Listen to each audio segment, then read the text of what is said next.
Speaking slot for those who are not in the plenary at the time for delivery of the statement will be scheduled to speak at the end of all statements of the same category. Allow me to also remind you of the COVID-19 protocols to ensure the health and safety of all participants. In accordance with the Ipcc COP26 COVID-19 Code of Conduct, participants must wear face covering except when eating, drinking, sitting in office space, meeting, sitting to perform negotiation, or are medically exempt. United Nations guidance and practice recommend face covering to be surgical of FFP2.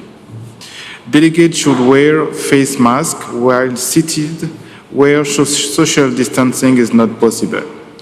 As part of the hygiene measures to ensure a safe environment of all participants, statement will be delivered from alternate rostrum. Dear colleagues, let us begin. It is my pleasure to welcome His Excellency, Mr. Samal Sai, Minister of Environment of Cambodia. Your Excellency, you have the floor.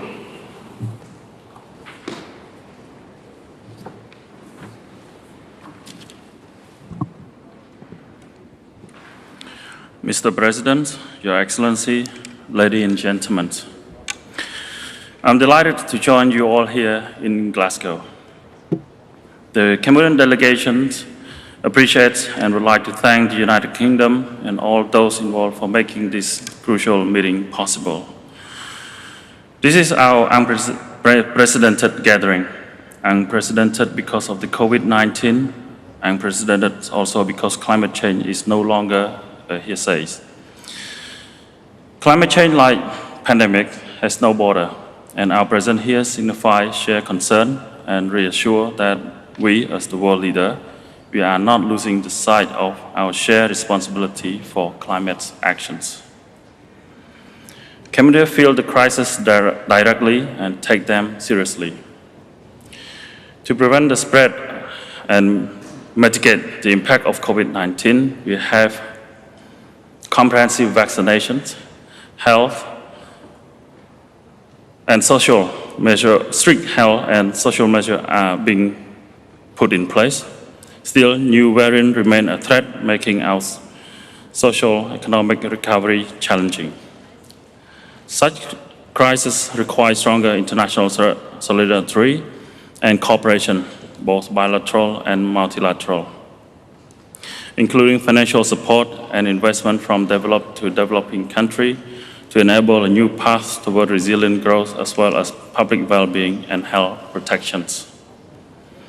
Cambodia, a low-emission country, is strongly committed to doing our share in global effort. Full peace and political stability have permitted steady economic growth, average over 7% per annum, thus allowing us to make increasing contribution to the effort of combating climate change. We have tripled our climate budget in the last 5 years, now around 2% of our GDP. We have commissioned over 400 megawatts of utility-scale solar energy, which is about 15% of our energy mix. We submit our NDC update targeting around 42% in emissions, reducing by 2030. Our forests, our national total biomass is bigger than ever before. We are increasing share of clean energy, not developing any new coal power plants, and not constructing any new hydropower dam along the Mekong River. We are also formulating a long-term strategy for carbon neutrality, promoting activity that can deliver low carbon, climate resilient, and inclusive growth. This also helps us see the opportunity of green economy, a major driver of growth, investment, and innovation in the coming decade. I acknowledge the progress made in the Paris Agreement. Update NDC have shown increased climate ambitions. Large economies have also set net zero emissions target. private and public investment in green technologies have risen. Still, we remain concerned that developed commitments fall far short of 1.5 degrees target, which put us on a dangerous path, particularly for the post-COVID recovery. International climate finance is also far from required scale, particularly for adaptation, difficult to access most climate vulnerable countries. We call for developed countries to increase their contribution to financial mechanism under the convention and to further facilitate direct access to funds. Otherwise, promoting sustainable climate resilient infrastructures, disaster management capability, and low carbon development in LDC would barely be empty talk. We expect COP to address this issue, so pledge become action. We also hope Paris Agreement implement guidelines, including strong set rule for carbon market under Article 6, will be finalized here to encourage forest protection, promoting sustainable finance for adaptation and mitigation. I hope COP26 will mark a new era of climate action at the scale and speed needed for well-being of our people. Thank you.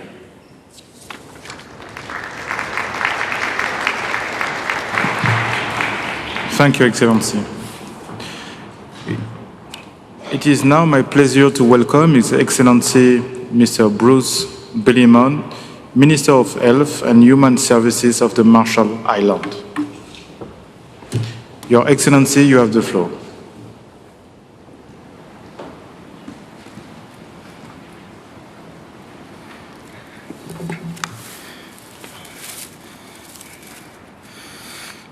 Mr. President, Excellencies, and ladies and gentlemen, good morning.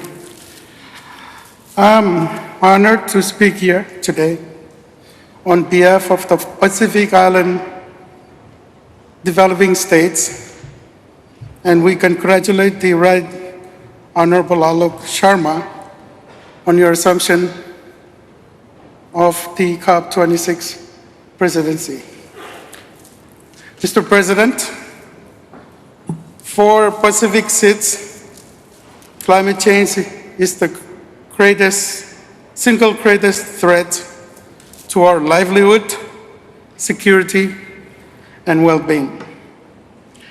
We do not need more scientific evidence, new targets without plans to reach them, or talking shops.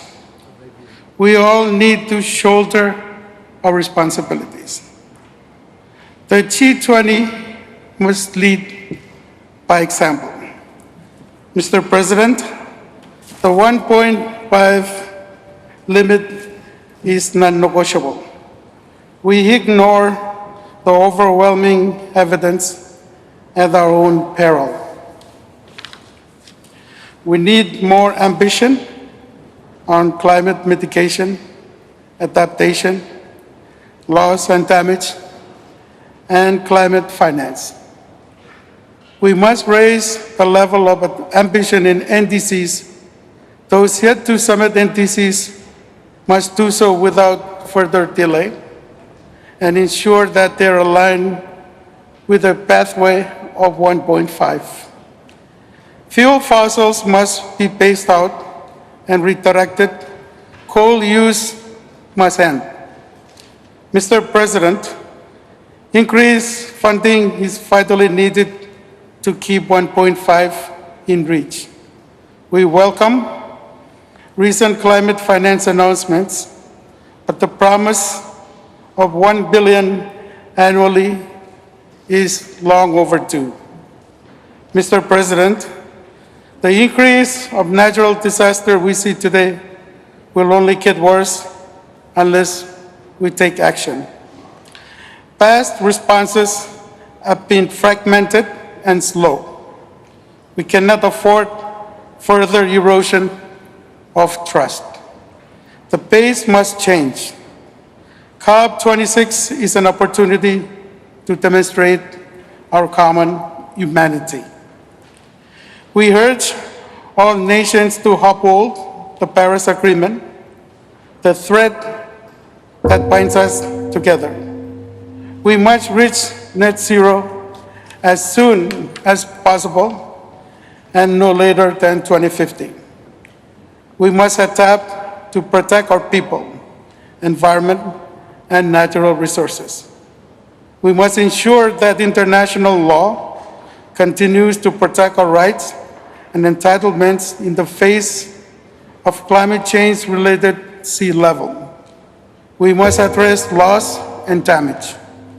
We must protect biodiversity and ecosystems and arrest sea level rise. We must protect our oceans and maritime zones. We must invest in green growth, circular economies, and renewable energy. Mr. President, the ocean surrounds, protects, and provides for us in the Pacific. It is our home, our way of life, and a key to our future. Our reliance on the ocean and its bounty is balanced by our stewardship of its health and for the benefits of our future generation.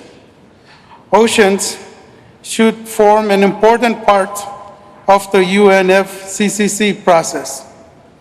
We welcome the ambitious but achievable call for protecting 30% of our global ocean by 2030. Mr. President and fellow leaders, let us take urgent decisions to address outstanding matters before us. Let us make COP26 a turning point in our collective efforts to raise the level of ambition and save our planet for future generations and to avoid a climate catastrophe in our children's lifetime. Kamol Tata, and I thank you, Mr. Chairman.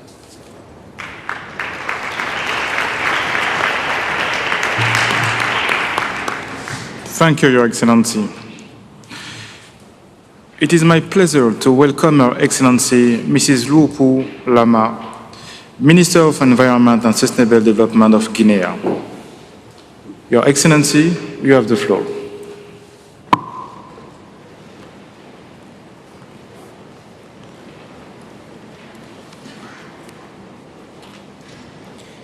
Monsieur le Président de la 26e session de la Conférence des parties à la Convention cadre des Nations Unies sur le changement climatique, Madame la Secrétaire exécutive de la Convention cadre des Nations Unies sur le changement climatique, Excellences, Mesdames et Messieurs les chefs de délégation, Mesdames et Messieurs les représentants des institutions internationales, distingués participants, Monsieur le Président, au nom du peuple et du gouvernement de la République de Guinée, je voudrais vous féliciter et remercier particulièrement le gouvernement du Royaume-Uni pour l'accueil chaleureux et l'hospitalité réservée à ma délégation depuis notre arrivée dans cette cité magnifique de Glasgow.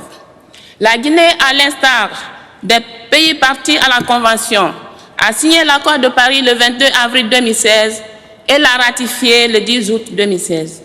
Cette ratification montre à suffisance l'engagement du gouvernement guinéen à contribuer à la réduction des émissions de gaz à effet de serre.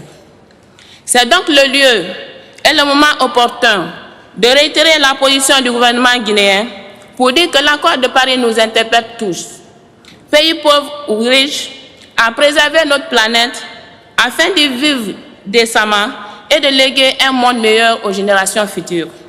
Mesdames et Messieurs, dès les premières heures des événements du 5 septembre 2021, le Comité national du Rassemblement pour le développement, CNRD, à travers son Excellence Monsieur le Président de la République, chef de l'État, président de la transition, colonel Mamadi Doumbouya, a rassuré la communauté internationale, les partenaires techniques et financiers, ainsi que les investisseurs, de l'attachement de la République de Guinée au respect de tous les accords bi- et multilatéraux dont elle est partie.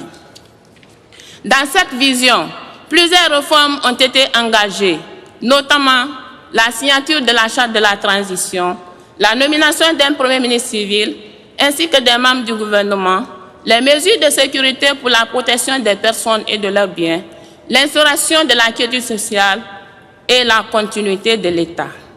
Mesdames et Messieurs, Nous tenons à rappeler que le peuple de Guinée est bien conscient des risques qui pèsent sur ses efforts de développement. C'est dans cette optique que le gouvernement guinéen a dédié au pilier 4 de son plan national de développement économique et social, PNDS, à la promotion de la gestion durable du capital naturel, dont l'un des objectifs stratégiques est le renforcement de la résilience face aux catastrophes et l'adaptation au changement climatique, avec des actions prioritaires qui comprennent entre autres le renforcement des capacités de gestion des risques épidémiologiques et climatiques. La Guinée fait partie des hotspots de biodiversité au monde à cause de ses énormes potentialités hydroénergétiques avec ses 1165 cours d'eau répartis en 23 bassins hydrographiques, dont 9 nationaux et 14 internationaux. Ainsi, en tant que régulateur climatique et château d'eau de l'Afrique de l'Ouest, la Guinée assume une responsabilité économique et sociale vis-à-vis de nombreuses populations de la sous-région. D'où la motivation du gouvernement à établir ses priorités en matière d'atténuation des émissions de gaz à effet de serre en privilégiant la construction des barrages hydroélectriques, la valorisation des déchets, la promotion des énergies renouvelables pour une gestion rationnelle et durable des ressources naturelles. En outre, la contribution déterminée nationale révisée de la Guinée a établi un objectif conditionnel de 49% et un conditionnel de 20% en vue de la réduction de ses émissions brutes d'ici 2030. Suite aux études menées par la CDN, les premières estimations des coûts de mise en œuvre de nos engagements s'élèvent d'ici 2030 à environ 15 milliards de dollars US pour l'atténuation des effets du changement climatique et d'1 milliard de dollars US pour l'adaptation. Pour la mobilisation de ces fonds, la République de Guinée compte sur une diversité de sources de financement climat au niveau bilatéral, multilatéral, international, ainsi que des opérateurs privés et de l'État. Mesdames et messieurs, nous devons procéder à un changement historique vers une réponse climatique plus efficace. La présente conférence constitue donc une opportunité pour davantage honorer nos engagements sur la réponse au dérèglement climatique afin de rendre opérationnel l'accord de Paris, d'assurer la mise en œuvre des contributions déterminées au niveau national et de réaffirmer l'objectif de limiter l'augmentation de la température mondiale à 1,5 degré, voire à 0 degré, à 0 émission nette d'ici 2050. Pour y parvenir, nous devons tous nous accorder que l'une des tâches principales de cette COP26 est d'adopter les règles énoncées à l'article 6 de l'accord de Paris sur l'utilisation des mécanismes de marché et des approches non marchandes, l'adaptation à plus grande échelle, l'opérationnalisation du mécanisme de Varsovie sur les pertes et dommages et la mobilisation des finances. Ainsi, il s'agira aussi de consacrer les mesures de renforcement des capacités nationales et la mise en œuvre effective de toutes les options menant les pays développés à réunir les 100 milliards de dollars US par an annoncés à maintes reprises, indispensables pour assurer l'inévitable course à l'atténuation et l'adaptation au changement climatique. À cet effet, la République de Guinée en appelle au soutien de la communauté internationale pour faire face aux besoins urgents du réchauffement climatique et exprime sa solidarité aux préoccupations du G117+, la Chine, dont elle assure la présidence, et réitère son engagement à qualifier cette présidence. Monsieur le Président, Mesdames et Messieurs, je tiens une fois à vous adresser au nom du peuple et du gouvernement de la République de Guinée nos remerciements les plus sincères pour les efforts déployés à la tenue de cette conférence sur le climat à Glasgow. Je vous remercie.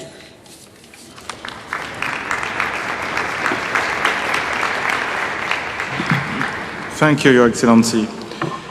It is my pleasure to welcome His Royal Highness, Prince Abdulaziz bin Salman Al Saud, Minister of Energy, Saudi Arabia. Your Excellency, you have the floor.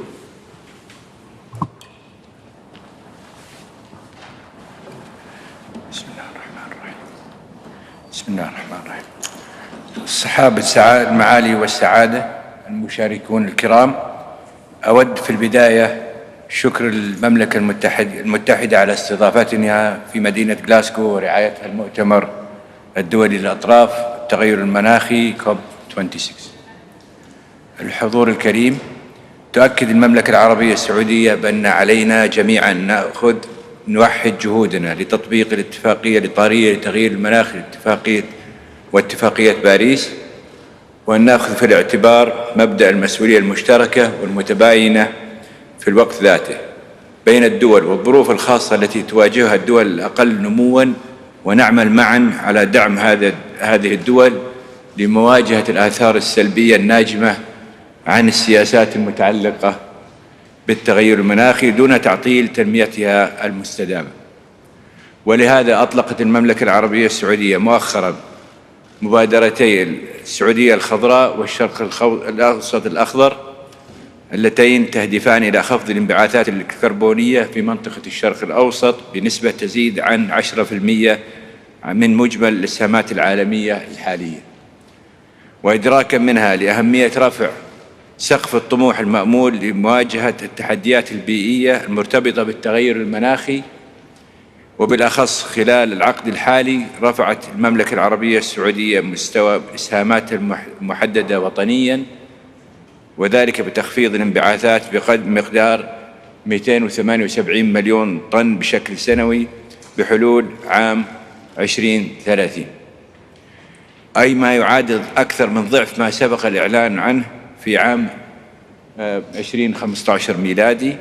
كما أعلنت المملكة استهدافها للوصول للحياد الصفري في عام 2060 من خلال نهج الاقتصاد الدائري الكربوني، وبما يتوافق مع خطط المملكة التنموية وتمكين تنوعها الاقتصادي، وبما يتماشى مع خط الأساس المتحرك ويحفظ دور المملكة الريادي في تعزيز أمن واستقرار الأسواق الطاقة العالمية، وفي ظل تطوير وتطبيق للتقنيات اللازمة لإدارة وتخفيض الانبعاثات.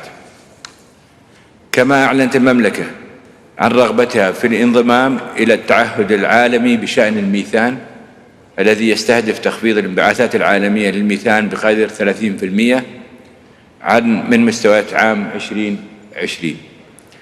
ولتحقيق هذه المستهدفات الطموحة تم الإعلان عن تفاصيل أكثر من 53 مبادرة تبنتها المملكة يفوق حجم الاستثمارات فيها بحوالي 185 مليار دولار، منها الوصول بالطاقة المتجددة لحصة 50% من الطاقة الإنتاجية لمزيج الكهرباء، ومبادرة البرنامج السعودي لكفاءة الطاقة، وبناء واحد من أكبر مراكز العالم في إنتاج الهيدروجين الأخضر في مدينة نيوم، حيث تطمح المملكة إلى إنتاج 4 مليون طن سنويا من الهيدروجين الأخضر والأزرق، وبناء أكبر مجمع لاحتجاز واستخدام وتخزين الكربون بطاقة تصل إلى 44 مليون طن، وكذلك بحلول عام 2030، بالإضافة إلى إنشاء صندوق للاستثمار في تقنيات الاقتصاد الدائري الكربوني في دول الشرق الأوسط وأفريقيا والدول النامية، وإطلاق مبادرة عالمية تسهم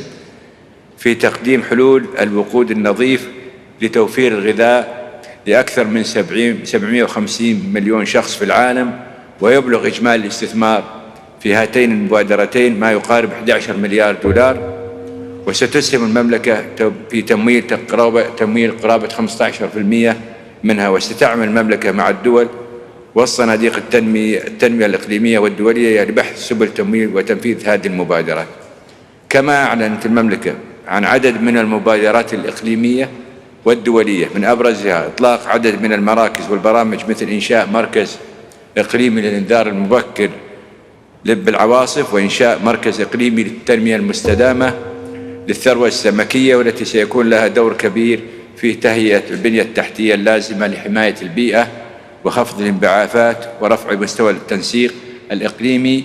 كما أعلنت عن أحد أكبر برامج التشجير في العالم لزراعة الأشجار في المملكة والشرق الأوسط بهدف إزالة الانبعاثات. الحضور الكريم، إن الطابع العالمي للتغير المناخي يتطلب استجابة دولية مشتركة فاعلة، ونجاح هذه الاستجابة يكمن في تحقيق 3 ركائز أساسية: أولها أمن الطاقة، وثانيها التنمية الاقتصادية التي تكفل رفاهية الشعوب، وثالثها التصدي لتحديات التغير المناخي. ويجب أن تراعى هذه الركائز جميعا معا دون إخلال بواحدة من أجل الأخرى، مع أهمية الإقرار بتعدد الحلول لمعالجة مشكلة التغير المناخي من خلال التركيز على الانبعاثات كما ورد في اتفاقية باريس ودون التحيز تجاه مصدر من مصادر الطاقة دون الآخر. ختاما أرجو للجميع النجاح في تحقيق أهدافنا الطموحة والسامية. السلام عليكم ورحمة الله وبركاته.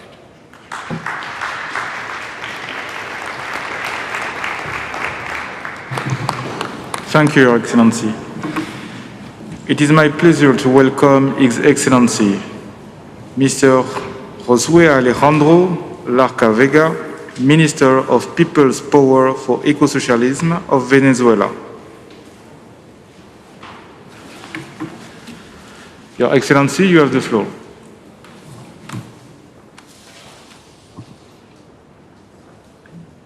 Excelencias, ministros, distinguidos delegados, en nombre del presidente de la República Bolivariana de Venezuela, Nicolás Maduro Moros, queremos iniciar nuestra intervención expresando nuestros sentimientos de solidaridad con todos los afectados por la pandemia de la COVID-19, así como por los eventos climáticos externos y extremos que en los últimos años están asociados a la crisis climática.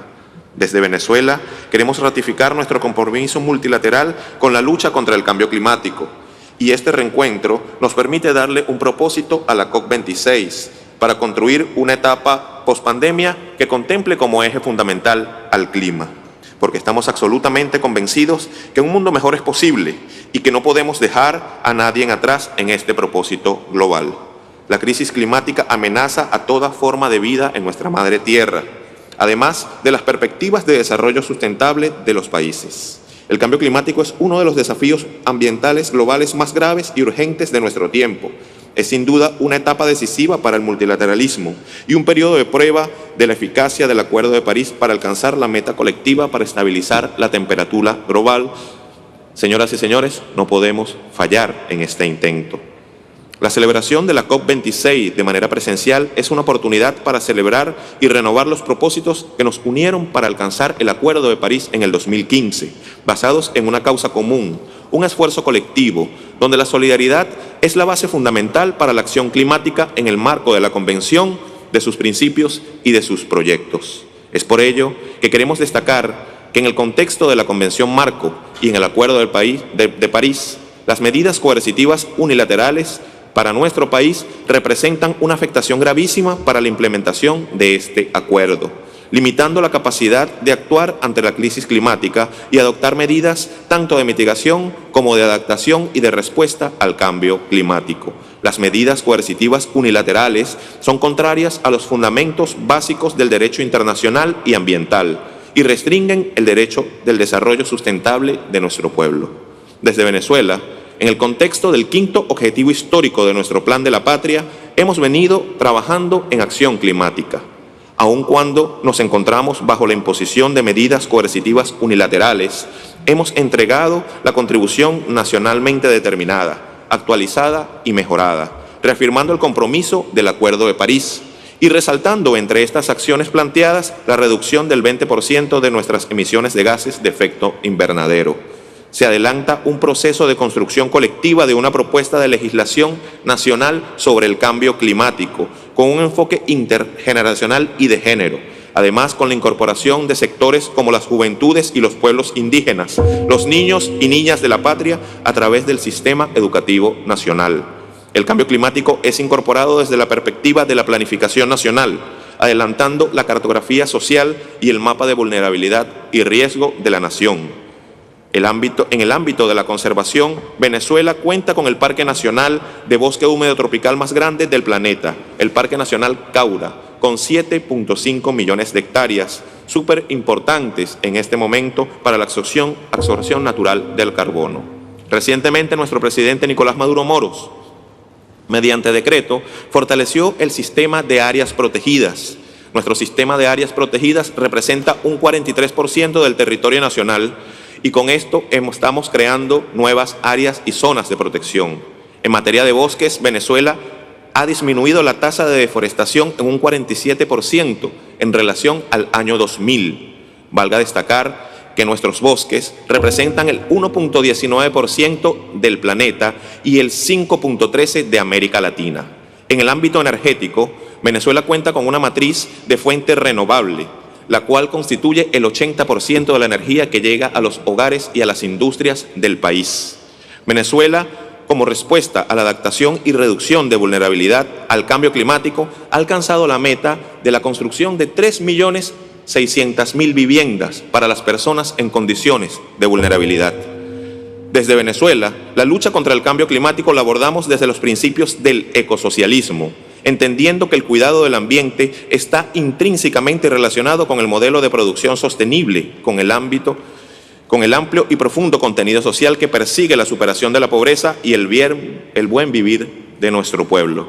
Esta COP26 permite completar los arreglos de implementación del Acuerdo de París, porque el mundo espera resultados concretos, con metas ambiciosas de mitigación por parte de los países con responsabilidades históricas, compromisos creíbles sobre la aportación del financiamiento climático, apoyo incremental para las metas de adaptación en los países de desarrollo, financiamiento en las pérdidas y daños irreparables. Finalmente, quiero cerrar con una frase de nuestro comandante eterno Hugo Rafael Chávez Frías, que hoy está más vigente que nunca.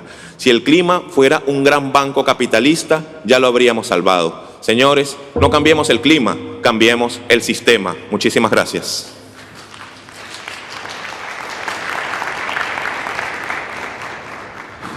Thank you, Your Excellency. It is my pleasure to welcome Her Excellency Ms. Leila Chikaoul, Minister of Environment of Tunisia. Your Excellency, you have the floor.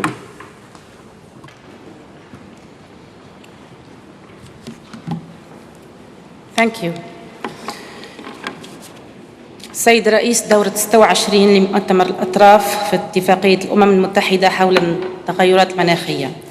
سيد الأمينة التنفيذية للاتفاقية، معالي السيدات والسادة الوزراء، حضرات السيدات والسادة، يشرفني في بداية كلمتي توجه بعبارات التقدير والشكر لحكومة المملكة المتحدة لإحكام تنظيم هذه الدورة 26 ولما لقيناه من كرم الضيافة وحفاوة الاستقبال.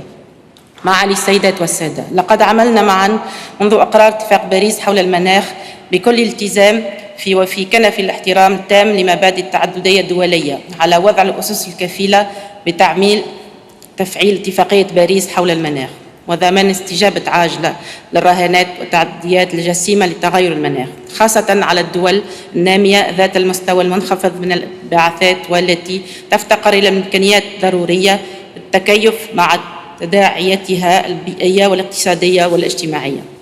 وبالرغم من ذلك فإن حجم الطموحات الحالية لا يسمح بتحقيق هدف اتفاقية باريس حول المناخ، حيث تواصل ارتفاع معدل درجات الحرارة بنسق غير مسبوق، وهو تأكد مؤخرا من خلال التقرير السادس للهيئة الدولية لخبراء المناخ. معالي السيدات والسادة، انطلاقا من قناعتنا بضرورة الالتزام الكامل لكل الدول بتخفيض انبعاثاتها حسب إمكانياتها وقدراتها وظروفها الوطنية من ناحية، وبالمسؤولية القيادية التي يتعين أن تلعبها الدول مصنعة في هذا المجال من ناحية أخرى، فقد بادرت تونس بتحيين مساهمتها المحددة وطنيا خلال سنة 2021. كما عملت تونس على الرفع من مستوى طموحها من خلال التقليص من كثافة الكربون ب 45% في أفق 2030 مقارنة بسنة 2010، وذلك بالاعتماد على إمكانياتها الذاتية في مرحلة أولى. على أن استكمال تحقيق هذه الأهداف يتطلب مزيد من الالتزام بضمان التمويلات التي تم إقرارها خلال مؤتمر كوبنهاغ والشروح في تحديد هدف الدول للتواصل انطلاقا من سنة 25، ومزيد تعزيز آليات الدعم التكنولوجي وبناء القدرات الذاتية للدول النامية، بالإضافة إلى الاتفاق بخصوص الإجراءات المؤسساتية والعملية لتفعيل الفصل السادس من اتفاق باريس حول المناخ. معالي السيدات والسادة، أن ما تشهده حاليا من تداعيات جسيمة للتغيرات المناخية وتأثيراتها المباشرة على الأمن الغذائي والمواد المائية والمنظومات البيئية والأنشطة الاقتصادية والاجتماعية والصحة العامة يؤكد أن التحديات المناخية تمثل بدون أدنى شك تهديداً حقيقياً للبيئة والتنمية والسلم بكل دولنا، وخاصة منها الدول النامية شديدة الحساسية لتداعيات تغير المناخ، وهو ما أكدت عليه تونس خلال شهر فبراير 2020 بمناسبة ترأسها لمجلس الأمن. وفي هذا الإطار لا تفوتني الدعوة إلى إعطاء الأولوية اللازمة للأعمال الرامية إلى تحديد هدف دولي للتأقلم مع التغيرات المناخية وتعزيز آليات الدعم للدول النامية لإعداد وتنفيذ برامجها الوطنية للتأقلم مع التغيرات المناخية بما يمكن من التجسيم الفعلي لمتطلبات الفصل السابع من اتفاق باريس حول المناخ. وأود أيضاً التأكيد على أهمية تقدم العمل الخاص بالخسائر والتعويضات، خاصة من خلال استكمال تنفيذ الإطار المؤسساتي لشبكة سانتياغو وضمان توفير آليات الدعم والتمويل الضرورية في هذا المجال. معالي السيدات والسادة، في ختام كلمتي هذه أود تجديد التزام تونس على العمل مع كل الدول بقيادة وتوجيه من رئاسة الدورة 26 المؤتمر من أجل التوصل إلى نتائج تراعي التوازن الكامل بين كل مكونات اتفاق باريس حول المناخ للتأقلم والتخفيف والآليات التنفيذ والدعم، وتضمن تناغم حجم الاعتمادات المالية المخصصة لدعم الدول النامية مع الرهانات الجدية لتغير المناخ كما هو مبين بالفقرة الثالثة من الفصل الثاني من اتفاق باريس حول المناخ. وشكرا لكم جميعا والسلام عليكم.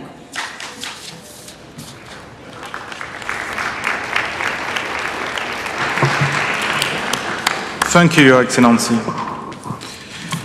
It is my pleasure to welcome Her Excellency Ms. Elba Perez Montoya, Minister of Science, Technology and Environment of Cuba. Your Excellency, you have the floor.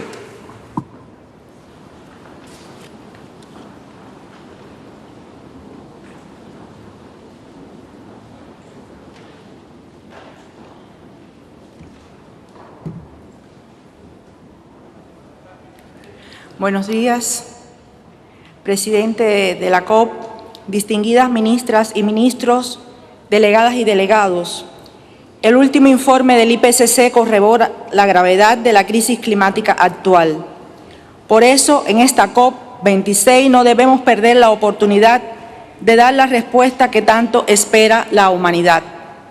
Para Cuba, la ciencia pronostica que a finales del siglo XXI la temperatura del aire se incremente hasta 4.5 grados Celsius y la precipitación se reduzca entre un 20 y 60%. También habrá un incremento del nivel medio del mar de 29 centímetros en el 2050. Nuestro plan de Estado para el enfrentamiento al cambio climático, también llamado Tarea Vida, concluyó su primera etapa con resultados como el traslado de un grupo de asentamientos humanos ubicados en áreas que quedarán sumergidas en el 2050, siembra de 1.642 hectáreas de mangle y restauración de otras 4.096 degradadas, entre otras obras de protección costera y de los acuíferos, conservación y rehabilitación de playas, inclusión de la dimensión social con acciones de educación, género y participación con un rol relevante de los jóvenes. Para la seguridad alimentaria se proyecta que en el 2023 las principales cadenas agropecuarias cuenten con planes de adaptación. Se introduce el uso escalonado de vehículos eléctricos en el transporte automotor hasta el 2030 y se prevé adquirir más de 55.000 medios de este tipo. Tenemos la meta de incrementar energías renovables en un 24% de la generación de electricidad. Nos preparamos para alcanzar una estrategia de desarrollo bajo en carbono. Mantendremos la cooperación sur-sur con particular atención a los países insulares en desarrollo. Todo lo anterior se realiza a pesar del recrudecimiento del bloqueo económico, comercial y financiero impuesto por el gobierno de los Estados Unidos contra Cuba. En este sentido, rechazamos cualquier medida que implique la exclusión o limitación para algunos países de recibir fondos internacionales para implementar sus obligaciones con la Convención y el Acuerdo de París. Señor presidente, en esta COP se han presentado varias iniciativas, pero su impacto real dependerá del cumplimiento de los compromisos en materia de recursos financieros tecnologías y creación de capacidades por los países desarrollados. Apoyamos la definición de una meta global en adaptación y un programa de trabajo para definir el nuevo compromiso financiero. Esto último debiera permitir innovar y repensar la arquitectura financiera global basada en el principio de responsabilidades comunes pero diferenciadas. Refiriéndose a este tema, el presidente de la República de Cuba, Miguel Díaz-Canel Bermúdez, expresó, y cito, «Los recursos existen, bastaría con destinar una parte de los millonarios montos que hoy se dedican a la carrera armamentista para apoyar las acciones en favor del clima». Fin de la cita. Nuestro futuro se decide hoy y dependerá de un nuevo sistema de gestión e innovación climática que involucre a todos los actores sociales y económicos con el propósito de incrementar conscientemente la ambición en adaptación y mitigación para alcanzar de manera urgente las metas globales. Actuemos con mayor responsabilidad, acerquemos los resultados de las negociaciones a la voluntad política expresada en el segmento de líderes al inicio de esta reunión. Adoptemos las decisiones que se necesitan sabiendo que el mañana comienza hoy. Muchas gracias.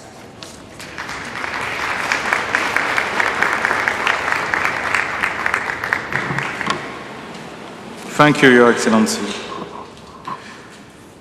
It is my pleasure to welcome His Excellency, Mr. João Pedro Matos Fernandes, Minister of the Environment and Climate Action of Portugal. Your Excellency, you have the floor.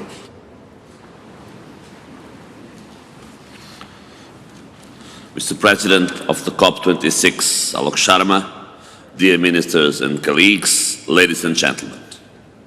Start by thanking the government of the United Kingdom for the organization of the COP26 and for all the work done in the difficult circumstances we have all been facing since our last COP in Madrid. There is only one acceptable outcome from COP26, one that commits all parties to a higher level of climate action and ambition, one that delivers the complete rulebook for the full implementation of the Paris Agreement. Science needs to be heard and integrated into planning and decision-making processes at national, regional, and local level. And for that, national determined contributions and long-term strategies should reflect the urgency of delivering the 1.5 degrees Celsius goal, including through ambitious short-term action and through net zero commitments by mid-century. Portugal was the first country in the world to commit to climate neutrality by 2050. The European Union did so when it made the goal to be climate neutral by 2050 and achieve negative emissions thereafter through its climate law approved during the Portuguese presidency of the Council of the European Union.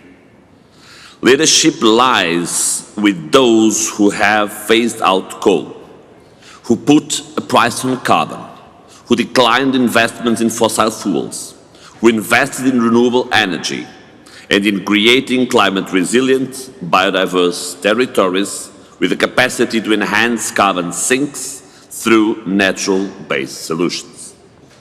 At the end of this month, Portugal will end coal power generation.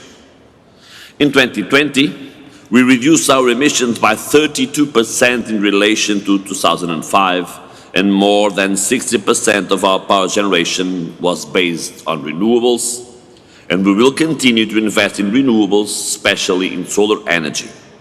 These investments are now being complemented with projects based on green hydrogen. In Paris, we were looking at commitments that would put us collectively at 3.1 Celsius, and recent reports were pointing still to 2.7 Celsius degrees. This is not enough, and not fast enough. The most recent Ipcc report clearly shows that. We all must be aware that the longer we delay climate action, the more intense its effects will be, and the greater the costs of inaction.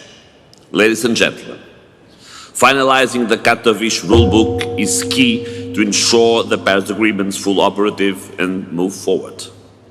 I hope that consensus can be reached on common time frames of 5 years for the NDCs of all parties, since it's the most effective way to synchronize the national commitments of the parties with the Paris cycle of ambition.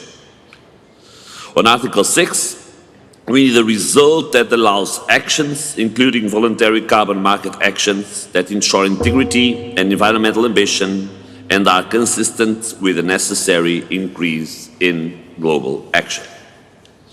It is crucial to complete the framework for enhanced transparency, ensuring that all parties can report on progress in a comparable, quantified, and transparent manner.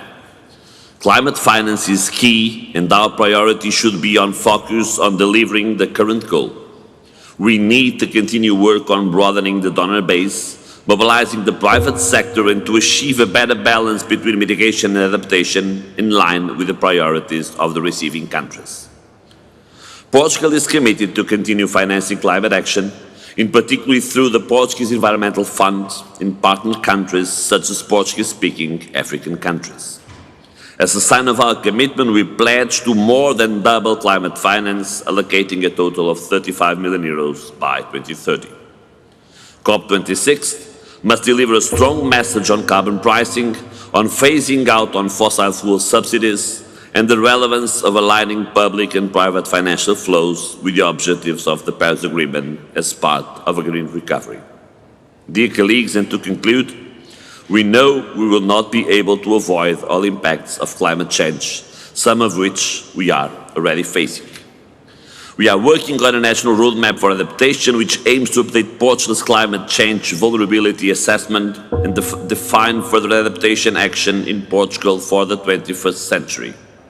And we have submitted our national adaptation communication outlining our current work on adaptation. 6 years have passed since the approval of the Paris Agreement, and the evidence of climate change is now clearer than ever. Leadership must be shown inside these rooms, led by the democracies of the world with the support of the multilateral processes. That is the only way to ensure climate justice. In order not to fail on that leadership, we collectively need to deliver on the goals that science shows us to be required to tackle climate change. Not to fail, we should listen to the younger generation and make sure we grant them a healthy planet and a hopeful future. We are here, we are listening, and we know we must deliver, and we will not give up this responsibility. Thank you.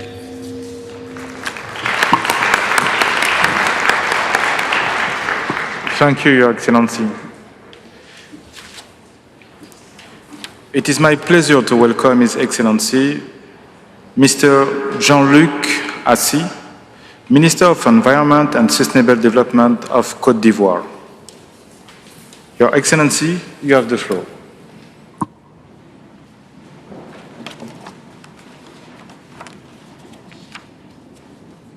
Monsieur le Président de la COP26, Madame la Secrétaire exécutive, Excellences, Mesdames et Messieurs, je voudrais adresser au nom de Son Excellence M. Alassane Ouattara, Président de la République de Côte d'Ivoire, nos sincères remerciements au gouvernement du Royaume-Uni pour l'organisation de la COP26. La qualité de l'accueil et l'hospitalité dont ma délégation a fait l'objet depuis son arrivée malgré le contexte difficile de Covid-19. Excellences, Mesdames et Messieurs, il y a urgence, d'autant plus que le premier volet du 6e rapport d'évaluation du groupe d'experts intergouvernemental sur l'évolution du climat nous met tous face à nos responsabilités.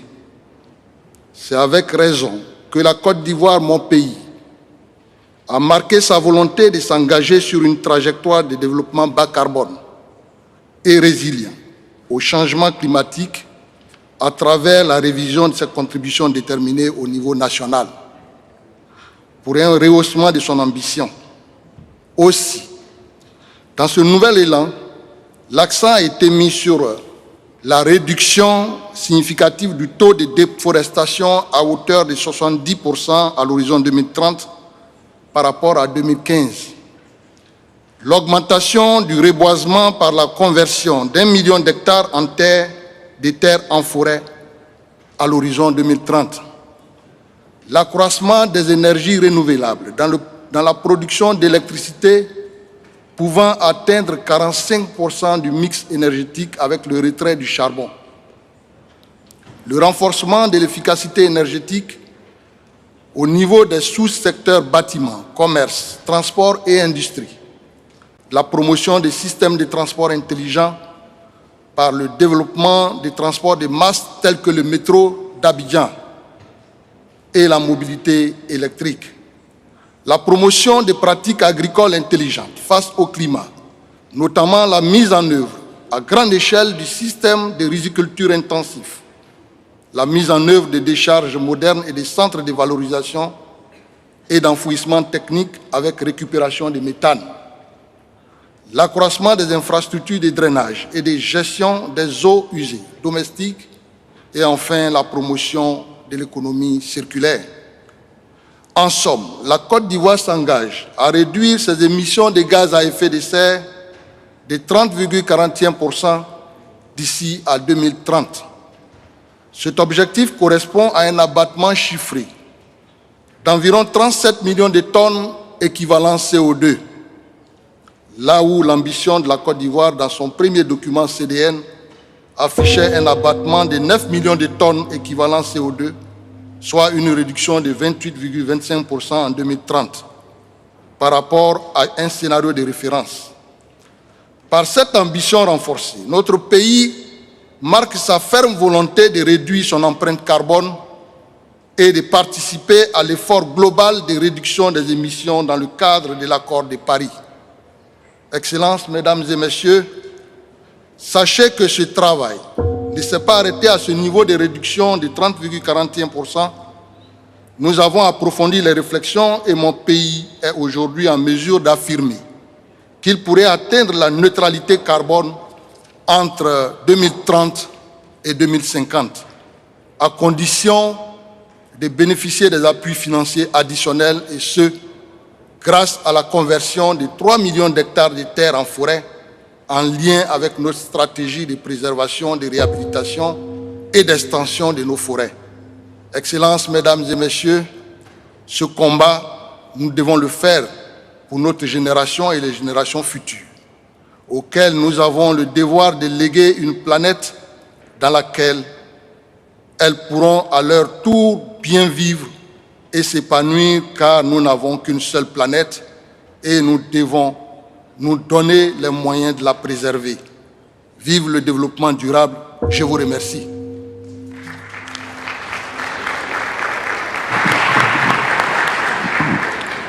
Thank you, Your Excellency.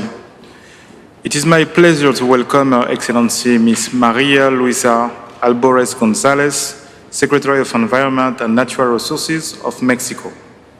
Your Excellency, you have the floor.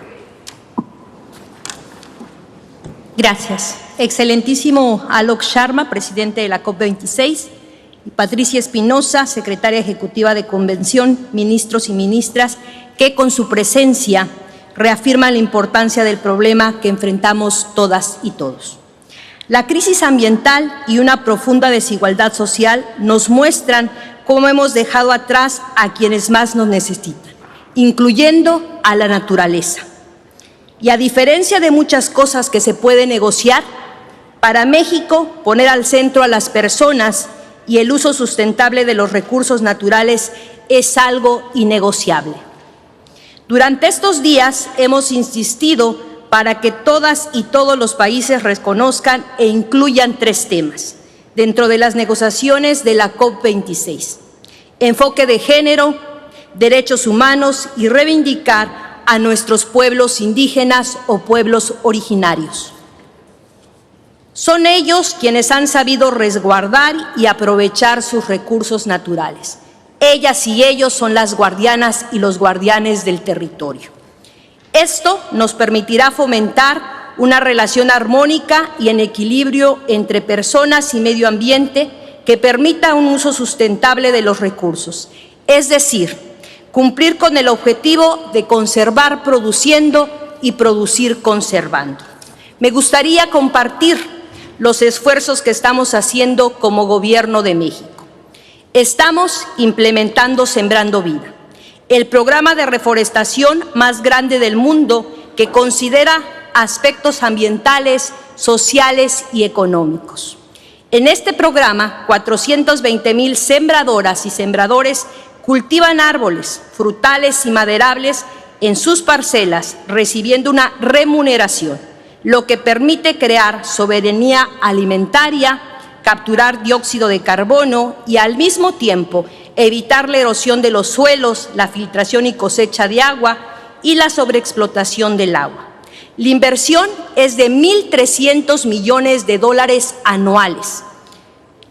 Hasta el día de hoy llevamos sembrados 800 millones de árboles, incorporando la educación ambiental en las escuelas para fomentar a las futuras guardianas y guardianes del territorio.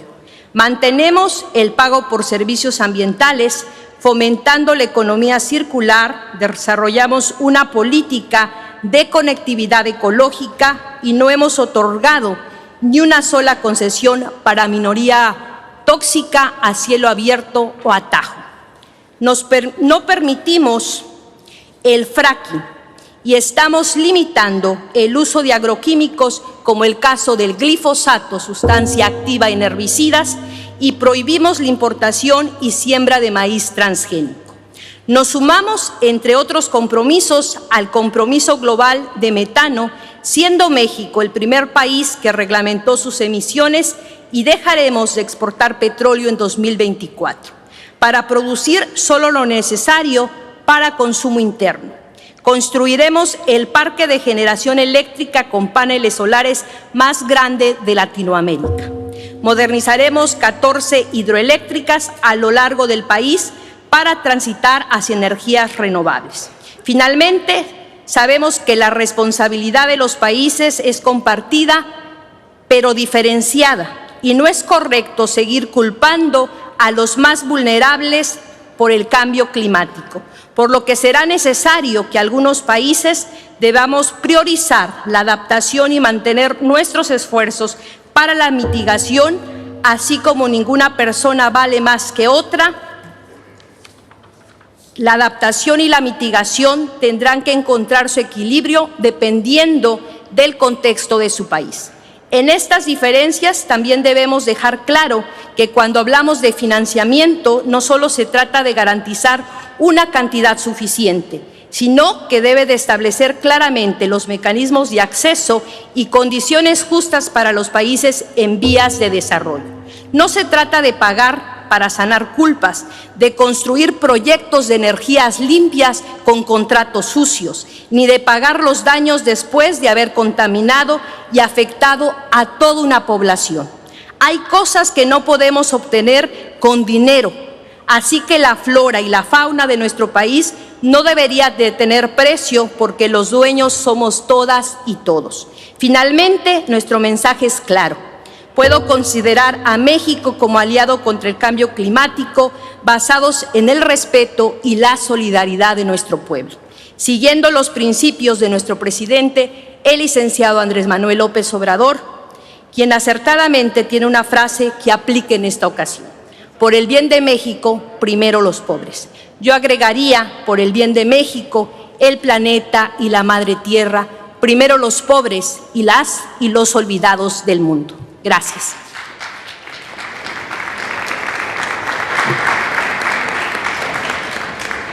Thank you, Your Excellency. It is my pleasure to welcome His Excellency, Mr. Taoufik Abdulwad Al-Sharjabi, Minister of Water and Environment of Yemen. Your Excellency, you have the floor. السيد الرئيس، أصحاب المعالي والسعادة، السيدات والسادة، يطيب لي أن أتقدم بدءا بالشكر للمملكة المتحدة على استضافة مؤتمرنا هذا الذي يعد حدثا تاريخي غير عادي في زمن كوفيد-19 كتحدي وإصرار من المجتمع الدولي في الوقوف صفا واحدا ضد كل ما يهدد البشرية، ومنها قضية التغيرات المناخية التي باتت تهدد الوجود البشري على الأرض نتيجة ارتفاع معدلات الغازات الدفيئة وما تبعها من آثار كارثية التغيرات المناخية يحتم علينا جميعا التصدي لها دون تأجيل. اليمن إحدى الدول التي تتعرض لهذه المخاطر بشكل مستمر، فهناك مساحات شاسعة من الأراضي الساحلية الرطبة والجزر بما فيها العاصمة المؤقتة عدن، والتي تشير الدراسات بأن أجزاء كبيرة منها ستغمر بمياه البحر في حال ارتفاع منسوب سطح البحر، فضلا عن التبعات الاقتصادية والاجتماعية وتدمير البنى التحتية وتهجير السكان وخلق ظروف جديدة على امتداد الساحل اليمني لأكثر من 2500 كيلومتر تقريبا، وما يترتب على ذلك من تملح مياه الشرب وتدهور التربة وتغيير في منظومة البيئة البحرية والساحلية وخلق أعباء إضافية على الدولة، حيث تعاني اليمن من تواتر الكوارث الطبيعية كالأعاصير والسيول الجارفة والفيضانات والتطرف درجات الحرارة والبرودة والصقيع على العديد من المناطق اليمنية، بالإضافة إلى نوبات الجفاف والأمطار الغزيرة في غير مواسمها في السنوات القليلة الماضية، بالإضافة إلى هيجان البحر على اليابسة خلال الأعوام الماضية وتأثر العديد من المحمية الطبيعية بما في ذلك جزيرة سقطرى. كل هذه الظواهر المناخية أدت إلى تدهور مكونات الطبيعة وأحدثت خلل في النظم البيئية والمواسم الزراعية وصيد الأسماك ومعيشة السكان. السيدات والسادة، كما هو حال الدول النامية، تواجه اليمن عجزا تمويليا حادا لتنفيذ برامجها وسياساتها التكيفية مع التغيرات المناخية لتنفيذ التزاماتها في مواجهة تغير المناخ، لأن ذلك مرهون بحجم الدعم الذي يتوفر لتحقيق طموحنا المناخي في إطار التوازن الذي أقره اتفاق باريس، والذي يتعين الوفاء به لضمان تعزيز جهود خفض الانبعاثات والتكيف مع الآثار السلبية لتغير المناخ على قدم المساواة.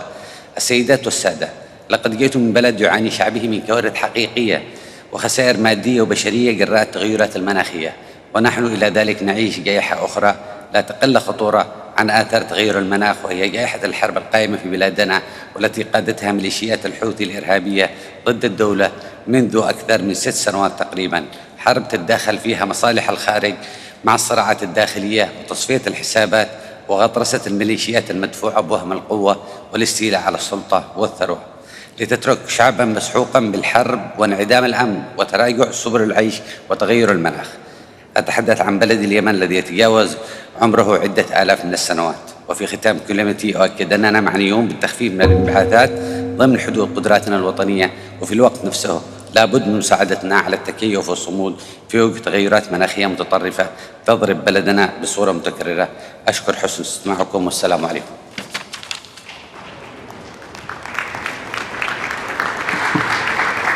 Thank you, Your Excellency. It is my pleasure to welcome Her Excellency, Ms. Silvia Calvo Armengol, Minister of Agriculture, Environment and Sustainable Development of Andorra. Your Excellency, you have the floor.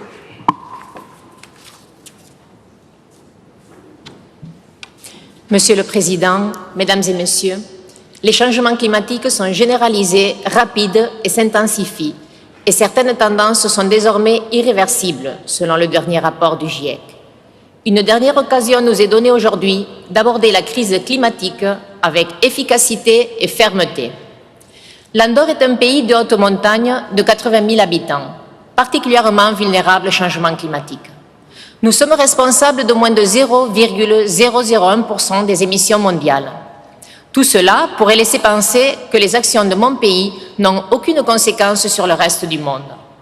Pourtant, nous n'éludons pas nos responsabilités, car nous sommes pleinement convaincus que la lutte contre le changement climatique requiert la participation de tous, et ce, d'autant plus qu'aucun effort individuel ne sera suffisant. Jamais auparavant, une question n'avait suscité un tel consensus, ce qui nous a permis de mettre en place un cadre solide d'action et de continuité. Nous faisons partie des premiers États à avoir communiqué leur contribution nationale en 2015 et à l'avoir actualisée en 2020 avec pour objectif d'atteindre la neutralité carbone en 2050. Le Parlement andorran a approuvé à l'unanimité une déclaration d'urgence climatique et une loi sur la transition énergétique et le changement climatique. De plus, des avancées en matière de fiscalité environnementale qui garantissent que les activités qui ont le plus fort impact sur l'environnement soient les principaux contributeurs, nous ont permis de créer un fonds vert intégralement destiné à faciliter l'action climat. La mise en place d'un prix du carbone nous a permis d'avancer vers une mobilité plus durable. Notre fonds vert finance aussi des programmes relatifs à l'efficacité énergétique, aux installations d'énergie renouvelable dans le bâtiment et à l'acquisition des véhicules électriques. En tant que dirigeants politiques, nous nous devons de mettre en place des actions concrètes. Il est nécessaire d'augmenter les ambitions nationales, de renforcer la transparence, d'assurer l'intégrité des marchés, de mettre en place des outils de financement prévus à l'accord de Paris. La pandémie du Covid-19 a provoqué une mise à l'arrêt de l'économie sans précédent et l'une des conséquences a été la réduction des émissions polluantes. Mais elle n'a été qu'un mirage. La reprise de l'activité économique nous invite de nouveau à réfléchir sur le modèle de croissance économique actuel. La transition doit être juste et durable. Si notre réponse ne fait pas appel au multilatéralisme, si elle n'est pas conforme aux 17 objectifs de développement durable, elle sera sans effet. Mesdames et messieurs, ce n'est que sur la base d'un effort global que nous atteindrons nos objectifs. C'est pour cela que nous demandons à l'ensemble des parties d'honorer l'accord de Paris en 2015. Nous ne pouvons pas, encore une fois, décevoir nos citoyens, notamment les jeunes. Nous devons prendre en compte les demandes qui nous ont fait parvenir à travers le Youth for Climate Manifesto que les jeunes ont élaboré à Milan. Car nous sommes sans doute face à un des plus grands défis que notre civilisation a relevé. Merci beaucoup.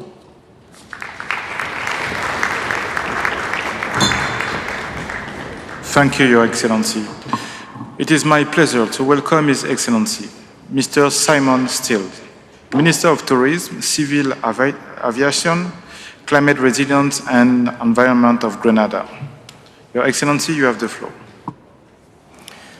Mr. President, colleagues, friends, COP26 is the opportunity we must deliver on to keep 1.5 alive. It is the opportunity to take the necessary actions that will ensure the survival of small island developing states and other vulnerable countries already suffering the devastating impacts of climate change. It is the opportunity to provide hope to our young men and women and to the generations to come, to safeguard their futures, their homes, their communities, and their livelihoods. Small island states have sounded the alarm for decades on the need to address climate change. We've been consistent for over a decade on the need to limit warming to below 1.5 degrees, and are pleased to see that at last the global community now unites behind this goal. We've heard the pledges and the promises. We now need to have these backed by action, concrete action. Action on adaptation and resilience building, with a scaling up of adaptation finance to at least double current levels, and dedicated financing for loss and damage. We need to mobilize and deploy the promised $100 billion and the trillions of dollars that are needed to support developing countries. Glasgow is an opportunity for our global community to respond with unity and solidarity, and we call on all parties to step up to the plate. We acknowledge that the transformation that is required will have its challenges and call for a just transition that leaves no one behind. Colleagues, friends, we have 3 days left to complete our work here, and there is still a lot of heavy lifting to do. But let's be absolutely clear, we cannot leave Glasgow without having done enough to keep 1.5 alive and satisfactory outcomes on adaptation and on finance. And make no mistake, the world is going to judge the outcomes of COP26 like never before. Significant responsibility lies on our shoulders. We must seize this opportunity to show that we have the courage to take the decisive, ambitious, and urgent actions that we all know are so desperately needed. I thank you. Thank you, Your Excellency. It is my pleasure to welcome Her Excellency, Ms. Samia Brahimia Mwalfti, Minister of Environment of Algeria. Your Excellency, you have the floor.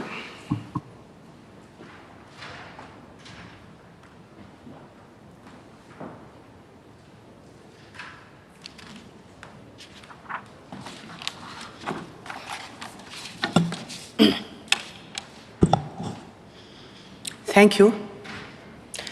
السيد الرئيس، السيدة السكرتيرة التنفيذية للاتفاقية الإطارية، السيدات والسادة المشاركين، أود أن أهنئ الحكومة البريطانية على ترأسها المؤتمر الذي يجمعنا خلال هذه الفترة، كما أهنئها على حسن الضيافة وإحكام التنظيم بالرغم من التحديات التي تفرضها الظروف الراهنة. وأغتنم هذه الفرصة لأتقدم بالشكر الجزيل للأمان على الجهد المبذول لإنجاح أشغالنا. سيد الرئيس، بعد مضي 6 سنوات من اعتماد اتفاق باريس، لا تزال آثار تغير المناخ تزداد حدة، فعلى غرار العديد من دول العالم تعاني الجزائر من تفاقم الظواهر المناخية القصوى كالارتفاع اللامسبوق لمعدلات درجات الحرارة وموجات الحر، بالإضافة إلى التصحر وتدهور الأراضي وندرة المياه، وكذا الأمطار الطوفانية التي تسببت وتتسبب في خسائر بشرية ومادية جسيمة. كما أن الجزائر تعتبر نفسها دائماً في قلب انشغالات القارة الإفريقية، التي على الرغم من أنها لا تساهم إلا بشكل ضئيل في مشكل الاحتباس الحراري، إلا أنها أصبحت الأكثر تضرراً من هذه التغيرات المناخية. بالمقابل، تشهد المفاوضات بطئاً شديداً من شأنه أن يجعل الوضع أكثر سوءاً مما هو عليه الآن، بالرغم من التقارير العلمية التي تؤكد على استمرار ارتفاع معدلات درجات الحرارة على سطح الأرض، مما قد يؤدي إلى أضرار أكثر جسامة بالمقارنة مع التي نعاني منها اليوم.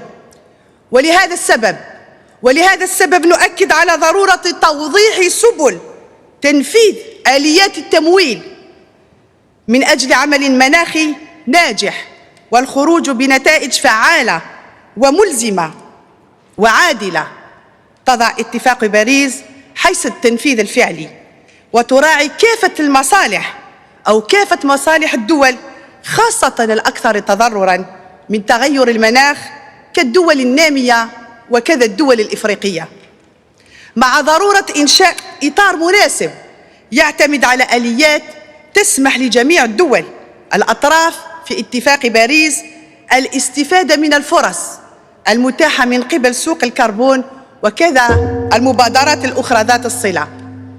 سيد الرئيس، تبقى الجزائر ملتزمة بتطبيق الاتفاقية الإطارية واتفاق باريس وفقاً لإمكانياتها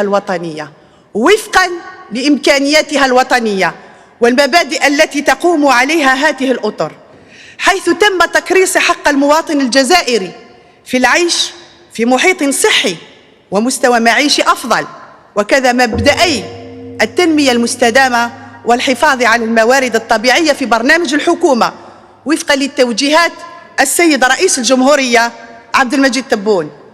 وقد قامت الجزائر في هذا الصدد باتخاذ مجموعة من التدابير.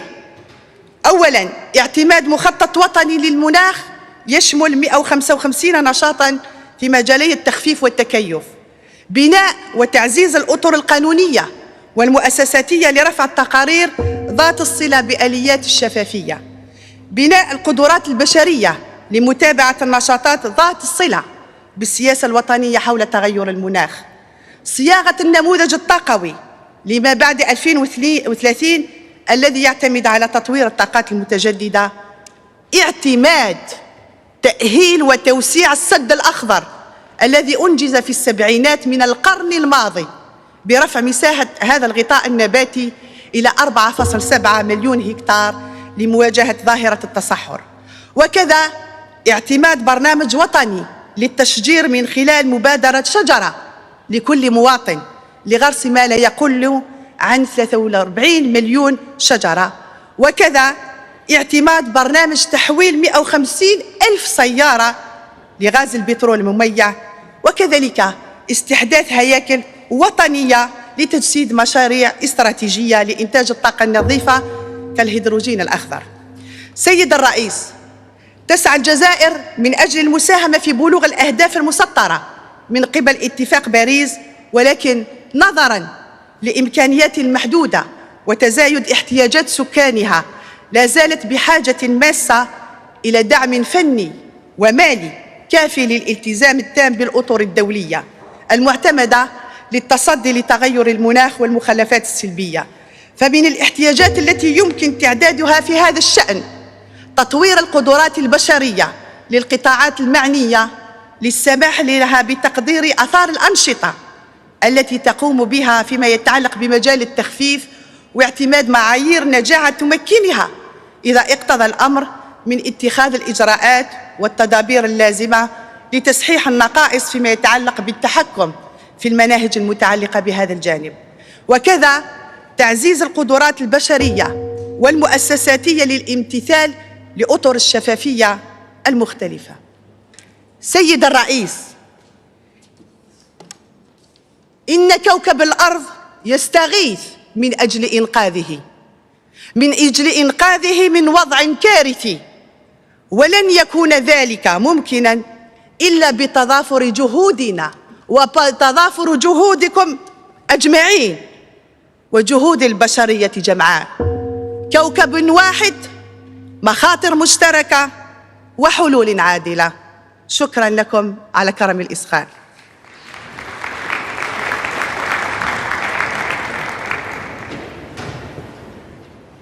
Thank you, Your Excellency.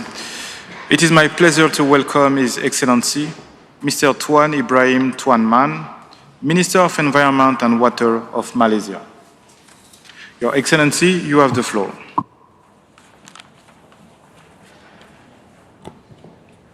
Bismillahirrahmanirrahim. Assalamualaikum warahmatullahi wabarakatuh dan selamat pagi. Firman Allah Ta'ala, Zaharal fasad fil barri wal bahri bima kasabat aydin nas. Berlaku kerosakan di daratan dan di lautan disebabkan tangan-tangan manusia. Surah Ar-Rum ayat 41. Pertama, saya ucapkan tahniah kepada Kerajaan United Kingdom selaku tuan rumah persidangan COP26 dan sokongan dan kemudahan diberikan kepada Malaysia dan semua delegasi persidangan ini. Presiden, tuan-tuan dan puan-puan hadirin dihormati sekalian, mengambil kira impak perubahan iklim dan cabaran dibawa oleh pandemik COVID-19 yang melanda seluruh dunia, Malaysia mengiktiraf kepentingan pemulihan pasca pandemik melalui pemulihan hijau.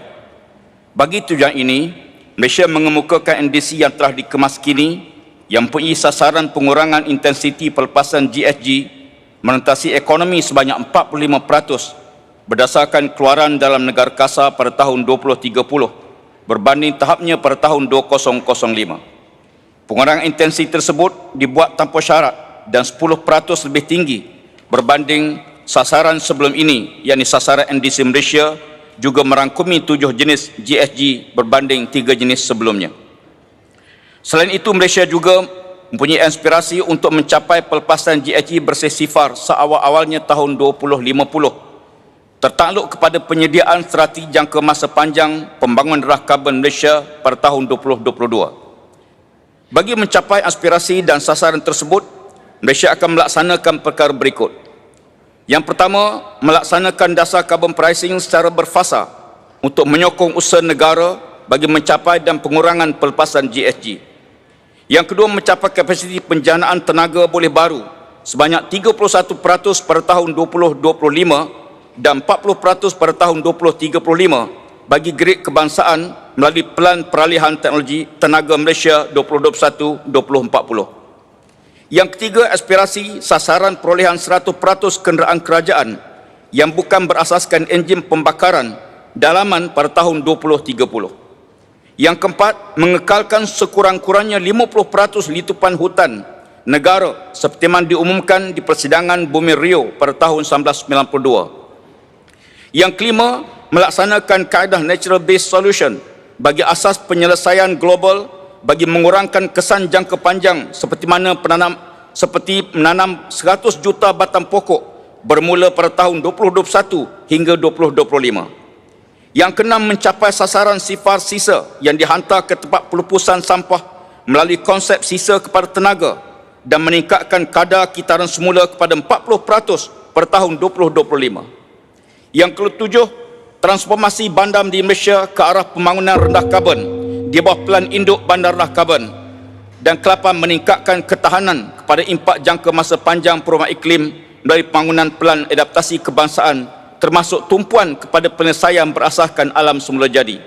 Saya juga amat besar hati untuk mengumumkan bahawa kerajaan Malaysia juga telah bersetuju untuk menyokong ikrar global metana dan deklarasi pemimpin di Glasgow mengenai hutan dan guna tanah. Walau bagaimanapun, pelaksanaan perjanjian Paris memerlukan tambahan pembiayaan kewangan, pemindahan teknologi dan pembangunan kapasiti untuk negara membangun.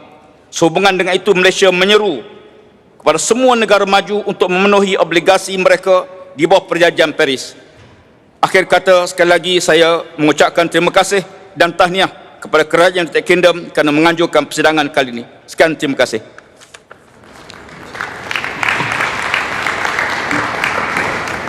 Thank you, Your Excellency. It is my pleasure to welcome His Excellency Mr. Gamal Mohamed Hassan, Minister of Planning, Investment and Economic Development of Somalia. Your Excellency, you have the floor.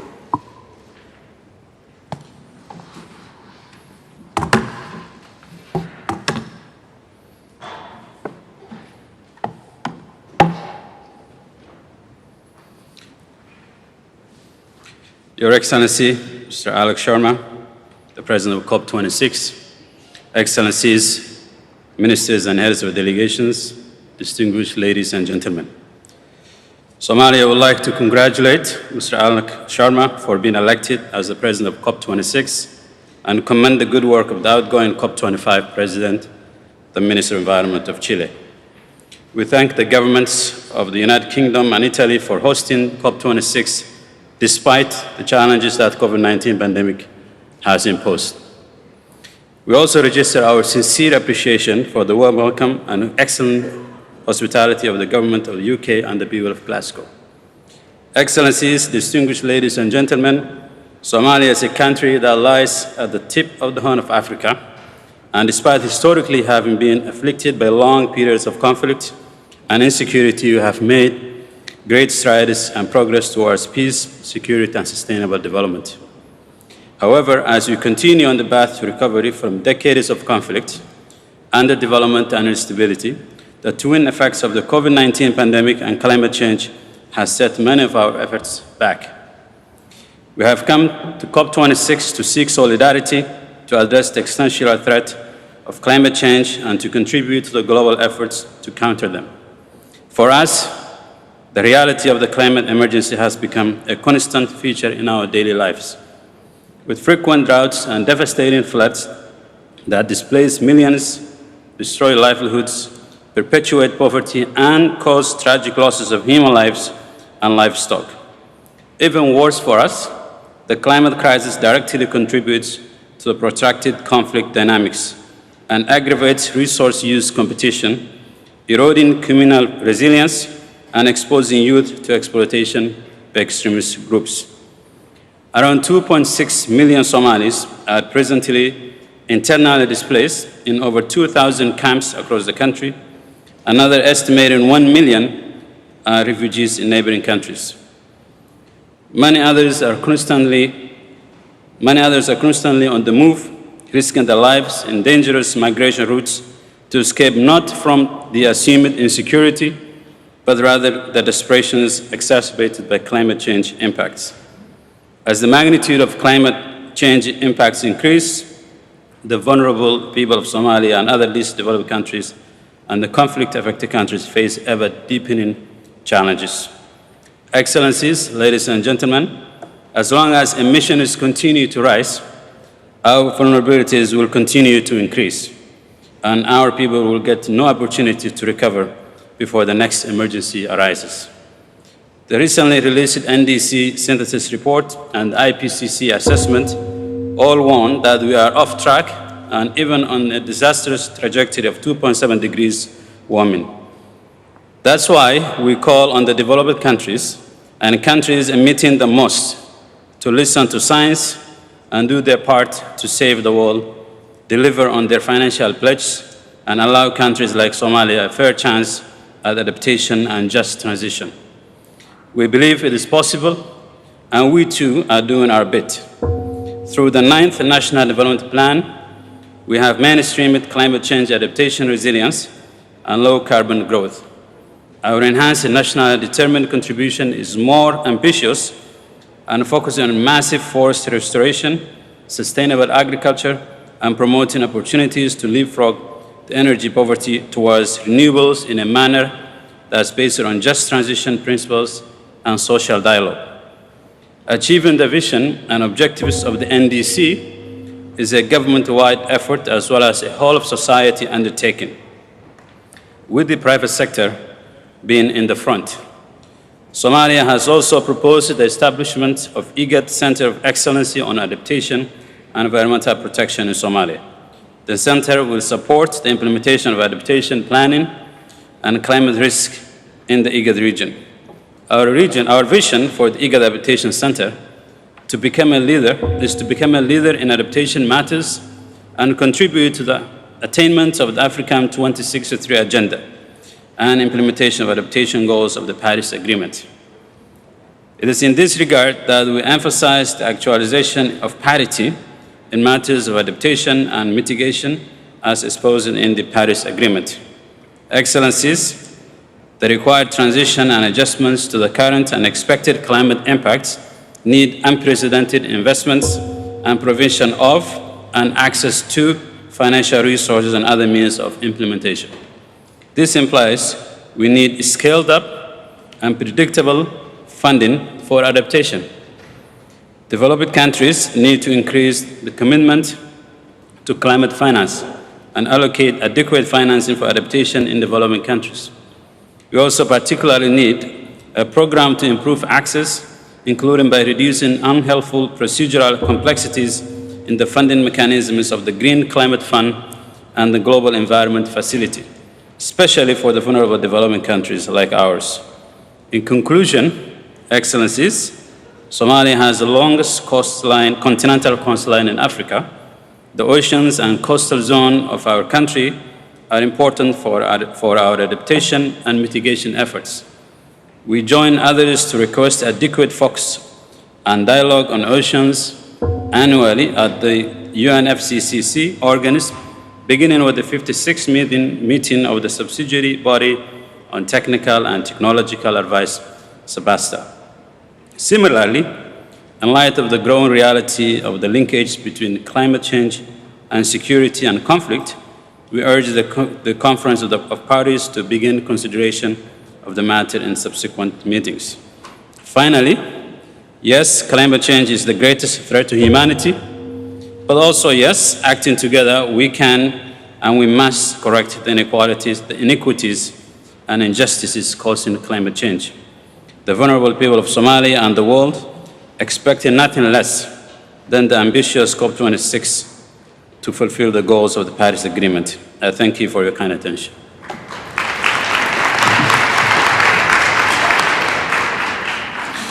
Thank you, Your Excellency. It is my pleasure to welcome His Excellency, Mr. Fekadu Beyene Aleka, Commissioner for Environment, Forest and Climate Change Commission of Ethiopia. Your Excellency, you have the floor. Thank you, Mr. Chairman, Excellencies, distinguished delegates, ladies and gentlemen. Allow me to express my sincere gratitude to the government and the people of the United Kingdom and the city of Glasgow for taking this initiative of organizing this conference during this difficult time. We would also like to thank the city of Glasgow for the warm and friendly welcome. Excellencies, distinguished delegates, Today, my message is brief. I will be saying what my country and the fellow LDC countries have been shouting for years. It's time to walk our talks. We have nothing to blame. We have no reason for lack of ambition. We have no justification for lack of action. The science is clear. The world has already warmed by 1.1 degrees Celsius, but sadly, we are not on this pathway. We cannot sugarcoat this with jargons and lengthy negotiations. We expect high-emitting countries, and in particular, developed countries, to take the lead. The latest ND synthesis report has explicitly recognized the prevailing ambition gap. Even though it's encouraging to see the current commitments, updated NDCs and the place from developed countries is still lacking the expected ambition. Excellencies, distinguished delegates, my country, Ethiopia, has been trying to do its fair share, contributing more than 8% of its GDP to climate adaptation. We are at the forefront of the fight against climate change. Our hope is to be an example to the world. We show that with all the constraints, we are taking our ambition to the maximum. Since launching the Climate Resilient Green Economy Strategy in 2011, we have been in an iterative learning process. We have moved from fast-track investments to programmatic approach of addressing climate change, adaptation, and resilience. This has been a strong input to our national climate planning process. Climate adaptation and mitigation has now been mainstreamed into the national development plans, including in the recently launched 10-year development plan, which runs from 2021 to 2030. We have also communicated last July one of the most ambitious NDCs. Our pledge is to reduce greenhouse gas emissions by almost 69% from the business as usual scenario by 2030. Our updated NDC also includes detailed adaptation options in line with our national adaptation plan. We are currently pursuing the endeavor of preparing the 2050 long-term low-carbon development strategy, which will be completed in the months to come. Besides, we have identified our commitments by launching the Green Legacy Initiative in 2019. The initiative is aiming at planting 20 billion seedlings by 2022, and thus far, more than 15 billion seedlings are planted in the last 3 years alone. Moving beyond political boundaries, we have also managed to share with our neighboring countries a considerable number of seedlings as of this year, aiming at growing greener together. Excellencies, distinguished delegates, we call for more finance, capacity building, and technology transfer so that we meet our priorities and needs as identified within our national development plans, national determined contribution, long-term strategies, and national adaptation plan. Unless support is provided, this will be only shelved and not implemented. I would like to conclude by reiterating Ethiopia's continued commitment to tackling the impacts of climate change. Finally, Ethiopia wants to see the technical negotiations resulting in strong action and not mere political statements. It's time to walk our talk. I thank you.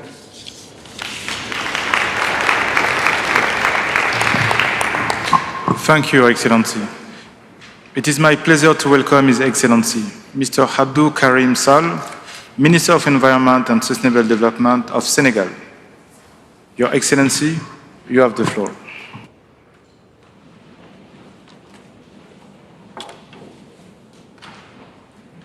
Excellences, Monsieur le Président de la 26e conférence des parties à la Convention cadre des Nations Unies sur les changements climatiques, Excellences, Mesdames, Messieurs, je voudrais, à l'entame de mon propos, féliciter et remercier le Royaume-Uni et l'Italie pour la parfaite organisation de la COP26 malgré un contexte sanitaire préoccupant.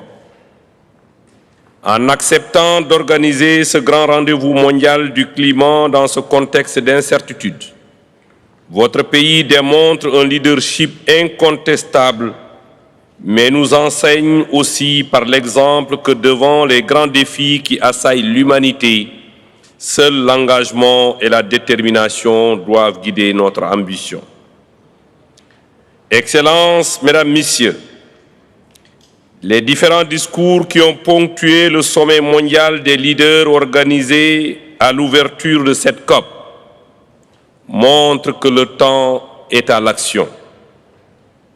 Cette action en faveur du climat est d'autant plus urgente que les données scientifiques ont montré un retard important dans le déploiement des efforts nécessaires pour atteindre l'objectif de limitation de la hausse de la température du globe. Aujourd'hui, force est de constater que les événements climatiques extrêmes deviennent de plus en plus récurrentes et dévastatrices. Leur répartition géographique montre qu'ils n'épargnent aucun continent, aucun pays. C'est pourquoi le Sénégal reconnaît certes que l'atténuation est la clé de voûte du dispositif de lutte contre les changements climatiques, mais estime que la prise en charge adéquate de l'adaptation reste une condition sine qua non si nous voulons atteindre l'objectif que nous nous sommes fixés. Le Sénégal a fait le choix de renforcer sa trajectoire de développement sobre en carbone et résiliente au changement climatique en mettant en avant le mix énergétique avec le déploiement à grande échelle des énergies renouvelables ainsi que l'utilisation optimale du gaz naturel à la place du charbon, tel que décliné dans notre CDN, tel que défini dans notre CDN. Actuellement, la part des énergies renouvelables dans notre mix énergétique est de 30%, dépassant ainsi de très loin les prévisions. Cette nouvelle dynamique requiert un transfert de technologie pour accompagner la promotion des énergies propres, pour accompagner le transfert des énergies propres. Or, nous constatons, pour le regretter, que le mécanisme que nous avons mis en place pour accompagner le transfert de technologie est limité à cause de ses ressources financières encore insuffisantes. La mise en œuvre de l'article 6 de l'accord de Paris sur le climat doit constituer une source de solutions pour accroître l'ambition pour l'atténuation tout en répondant aux recommandations du GIEC. Elle peut aussi procurer une source de financement durable pour l'adaptation, le transfert de technologies et le renforcement de capacités si nous acceptons d'appliquer un partage équitable des revenus issus des transactions sur tout le mécanisme des marchés carbone.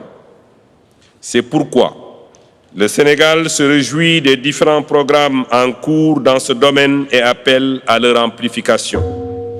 Excellences, Mesdames, Messieurs, au moment où nous célébrons le 6e anniversaire de l'accord de Paris, le monde entier est confronté aux conséquences de la pandémie de la COVID-19. Cette maladie a imposé à l'humanité un ralentissement de l'activité économique, pouvant servir de prétexte pour remettre en cause les engagements financiers des pays développés à soutenir les efforts des pays en développement. Cependant, nous avons l'obligation de maintenir la dynamique collective et l'esprit de solidarité qui fondent l'accord de Paris. Le Sénégal estime que les stratégies de relance de l'activité économique doivent tirer les leçons du passé pour s'orienter résolument vers de nouvelles trajectoires de développement sobre en carbone et résilientes aux effets des changements climatiques. Je ne saurais clore mon propos sans réaffirmer l'engagement et la détermination du Sénégal à poursuivre les efforts pour venir à bout du péril climatique qui n'épargne aucune nation. Je vous remercie.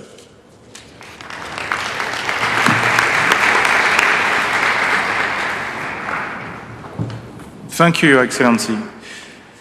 It is my pleasure to welcome His Excellency, Mr. Naif Ali Al-Habri, President of the Civil Aviation Authority of Oman. Your Excellency, you have the floor.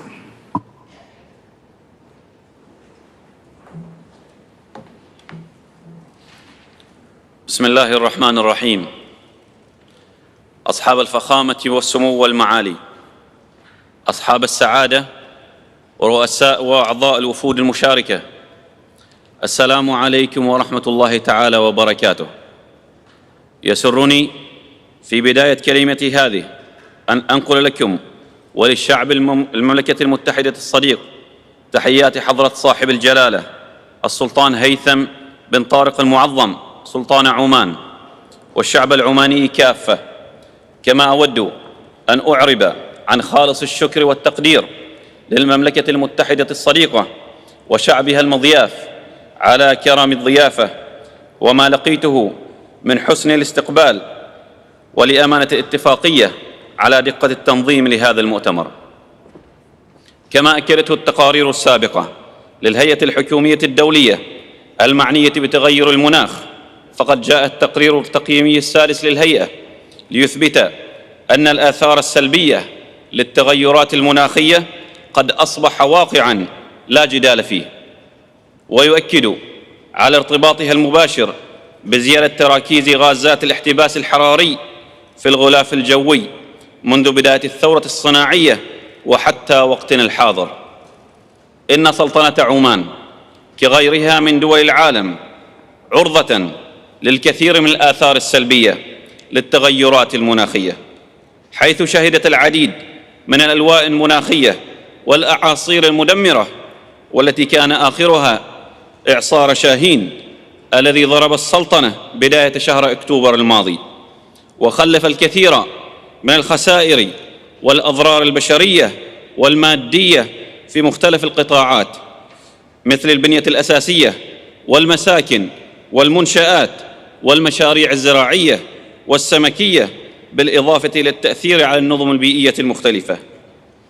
إن ما تعرض ويتعرض له العالم من ارتفاع درجات الحرارة الغلاف الجوي والمحيطات وزيادة الأعاصير المدارية المدمرة وذوبان الجليد وتزايد موجات الحر وحرائق الغابات يؤكد على أهمية العمل المشترك لجميع دول العالم في التطبيق الفعال لاتفاق باريس بشأن تغير المناخ، وبخاصة ما يتعلق بالتوفير التمويلي وبناء القدرات ونقل التكنولوجيا ولتمكين الدول النامية والأكثر عرضة من التصدي للآثار السلبية للمتغيرات المناخية.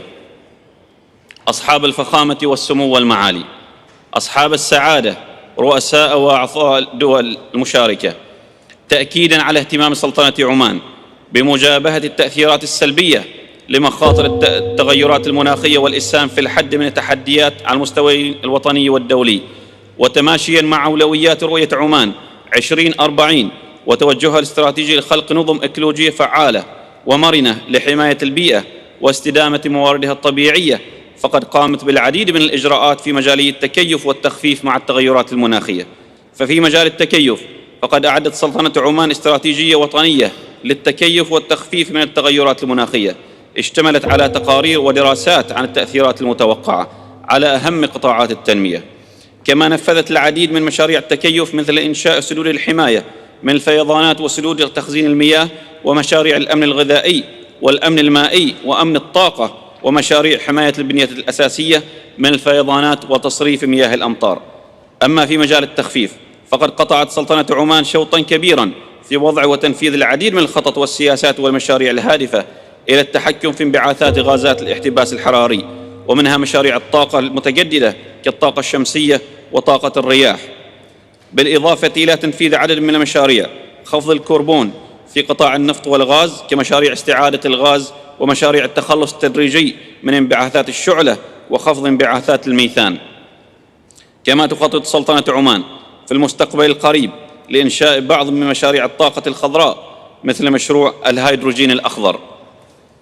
أصحاب الفخامة والسمو والمعالي، أصحاب السعادة، رؤساء وأعضاء الوفود المشاركة، تأكيداً على التزام سلطنة عمان بدورها في مشاركة المجتمع في مجابهة الآثار السلبية للتغيرات المناخية، فقد قدمت في شهر يوليو الماضي تقريرها الثاني للمساهمات المحددة وطنياً إلى أمانة اتفاقية الأمم المتحدة الإطارية بشأن تغير المناخ، والتي أكدت فيه على رفع مستوى طموحها في التحكم في الزيادة المتوقعة لانبعاثات غازات الاحتباس الحراري إلى 7% خلال الفترة من عام 2020 إلى 2030، وذلك من خلال التركيز على عدد من إجراءات أهمها مشاريع الطاقات المتجددة ومشاريع تعزيز كفاءة وحفظ الطاقة.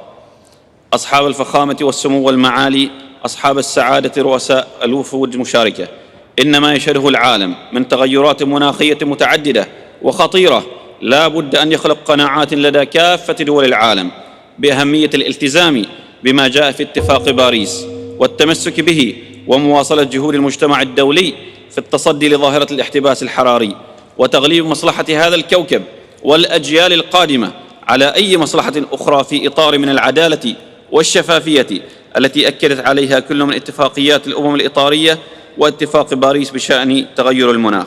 وفي الختام فإنني أود أن أكرر شكري للمملكة المتحدة على ما لقيته والوفد المرافق من حسن الاستقبال وكرم الضيافة ولأمانة الاتفاقية على حسن التنظيم، ولكل من ساهم في تنظيم وإنجاح هذا المؤتمر، آملا بأن يكلل الله مساعينا جميعا بالتوفيق والنجاح والخروج من هذا المؤتمر بنتائج ومقررات تساهم في حماية كوكب الأرض والبشرية جمعاء. والسلام عليكم ورحمة الله وبركاته.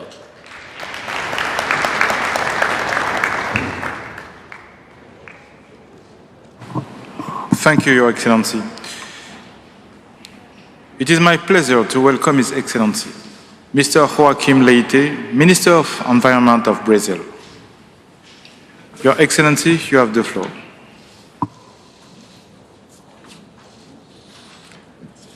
Excelentíssimos ministros, senhoras e senhores, é uma honra estar aqui representando o Brasil nessa importante Conferência das Partes em Glasgow. Agradeço e parabenizo a equipe da COP26 pela organização. O Brasil, como ator-chave nas negociações, fez movimentos importantes durante os primeiros dias, anunciando metas climáticas ainda mais ambiciosas. Redução de emissões de 50% até 2030, neutralidade climática até 2050, zerar o desmatamento ilegal até 2028 e apoio à redução global do metano. De forma proativa, demos claros sinais de que o Brasil é parte da solução para superar esse desafio global de redução de emissões. O Brasil é gigante pela própria natureza. Nossa agricultura de baixo carbono já restaurou quase 28 milhões de hectares de pastagens degradadas. Temos 16 milhões de hectares de florestas nativas em recuperação. Temos o maior programa operacional do mundo de biocombustíveis.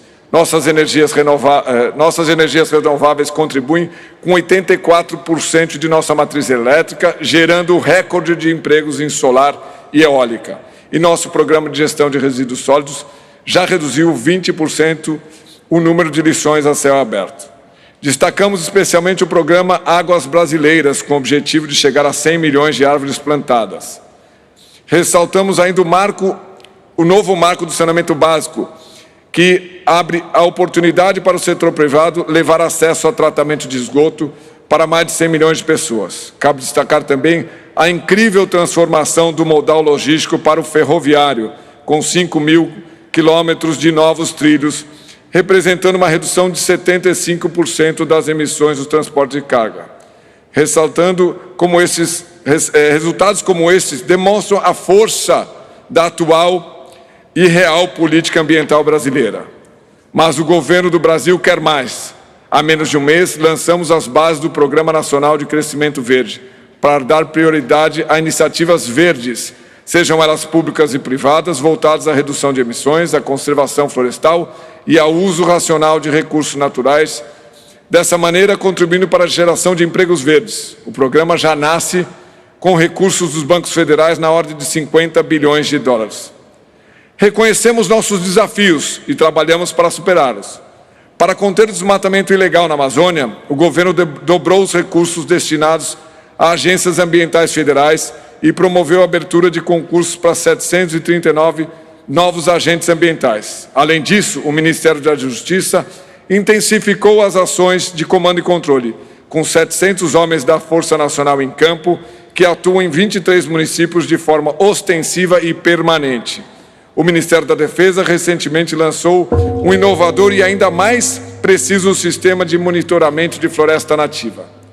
Reconhecemos também que onde existe muita floresta, também existe muita pobreza. E para promover o desenvolvimento sustentável da região, criamos o Programa Nacional de Pagamento por Serviços Ambientais Floresta Mais, que busca fomentar o mercado de serviços ambientais, reconhecendo e remunerando quem cuida de floresta nativa.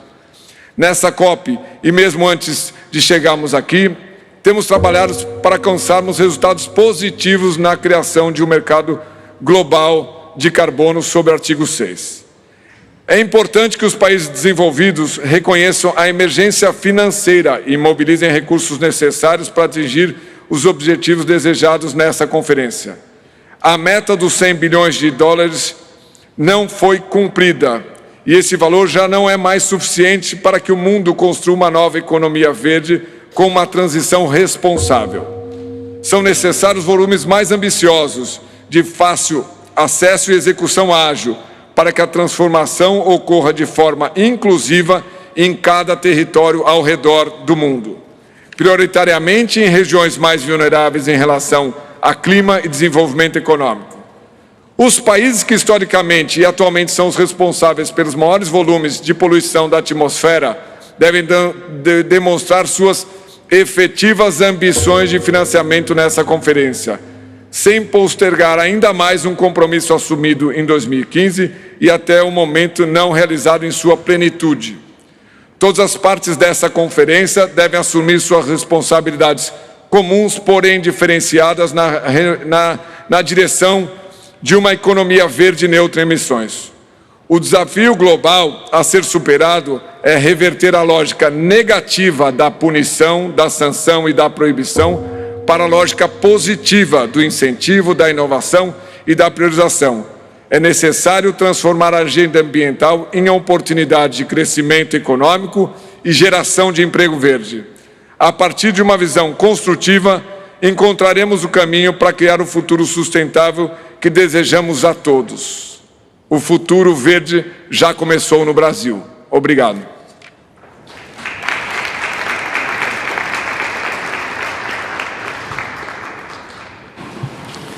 Thank you, Your Excellency.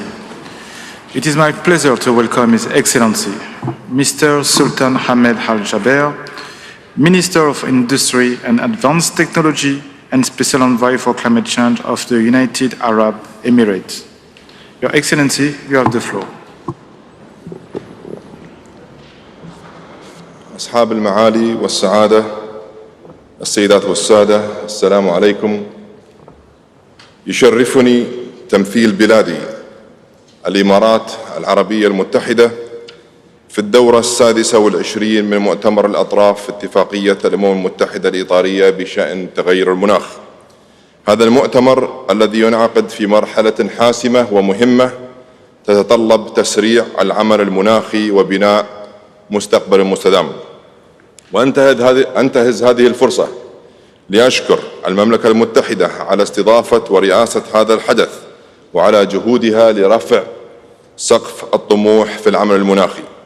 وأود أن أنقل لكم تحيات قيادة وحكومة وشعب دولة الإمارات التي تسير على نهج مد جسور التعاون والتواصل وبناء الشراكات النوعية مع المجتمع الدولي، كما هو واضح من خلال استضافة دولة الإمارات حالياً لمعرض إكسبو 2020 دبي، حيث تتواصل العقول لصنع المستقبل. الحضور الكرام، لقد كانت التنمية المستدامة ولا تزال جزءاً أساسياً من مسيرة دولة الإمارات، فقد أرسل والد المؤسس الشيخ زايد بن سلطان آل نهيان طيب الله ثراه مبادئ الاستدامة في جميع القطاعات والمجالات، وكانت هذه المبادئ ممكناً أساسياً لجهود الإمارات في مجالات حماية البيئة وتنويع مصادر الطاقة ووضع السياسات الهادفة للحد من تداعيات تغير المناخ. هذه التداعيات العابرة للحدود تؤثر على جميع الدول، سواء كانت صغيرة أو كبيرة، متقدمة أو نامية، غنية أو فقيرة. وهناك الآن ضرورة ملحة لمضاعفة الجهود وتعزيز العمل على خفض الانبعاثات والتكيف مع تداعيات تغير المناخ من خلال منهجية واقعية وشاملة ومتكاملة تركز على إيجاد حلول عملية ومجدية تجاريا وتطبيق أحدث ابتكارات التكنولوجيا المتقدمة. وتتلخص رؤية دولة الإمارات للعمل المناخي بأنه يعطينا فرصة للنمو الاقتصادي والاجتماعي المستدام فمن المهم أن نتذكر أن هدفنا هو خفض الانبعاثات وليس خفض معدلات النمو والتقدم. السيدات والسادة، لقد دخلنا عصر التحول في قطاع الطاقة، وتنظر دولة الإمارات إلى هذا التحول كفرصة للتركيز على مسارات جديدة نحو المستقبل، ونرى أن الاستثمار في الحلول منخفضة الكربون يحقق الازدهار والتنمية الاقتصادية. وأعلنت دولة الإمارات في أكتوبر الماضي عن مبادرة استراتيجية سعيا لتحقيق الحياد المناخي بحلول عام 2050، وتتماشى هذه المبادرة مع نظرة القيادة في دولة الإمارات وتواكب طموحات ومبادئ الدولة لل50 عام المقبلة، وتتميز بمرونتها وشموليتها، فهي تركز على ضرورة التغيير وضمان مشاركة الجميع. فمن خلالها هذه دعوة مفتوحة من الإمارات إلى العالم للشراكة والتعاون لإيجاد حلول مستدامة مع خلق محفزات للنمو الاقتصادي. من جانب دولة الإمارات، كانت دولة الإمارات رائدة في مساعدة الدول النامية على تبني حلول الطاقة المتجددة، فقد خصصنا على سبيل المثال أكثر من $1 مليار كمساعدات لتمويل مشاريع الطاقة النظيفة في أكثر من 70 دولة، وكذلك بالتعاون مع آيرينا التي تستضيف مقرها دولة الإمارات أعلنا عن تقديم تمويل جديد بقيمة $400 مليون لدعم منصة لتسريع نشر مشاريع وحلول الطاقة المتجددة. وأطلقنا مبادرة الابتكار الزراعي للمناخ بالشراكة مع الولايات المتحدة الأمريكية وأكثر من 30 دولة أخرى لدعم تطوير التكنولوجيا الزراعية المبتكرة.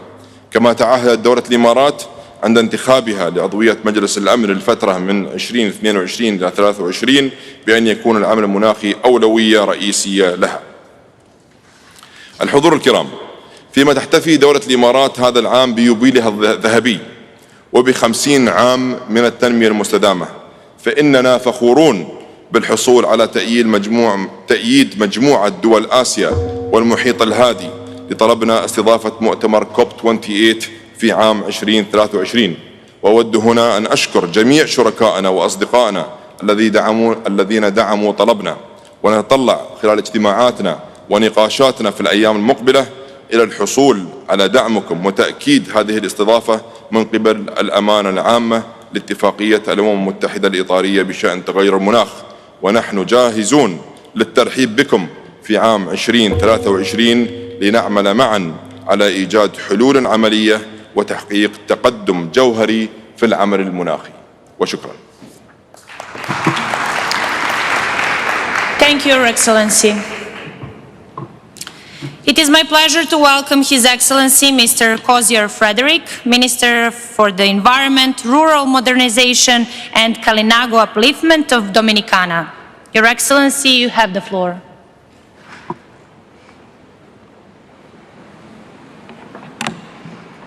Your Excellencies, ladies and gentlemen, Dominicans are proud stewards of our pristine natural environment.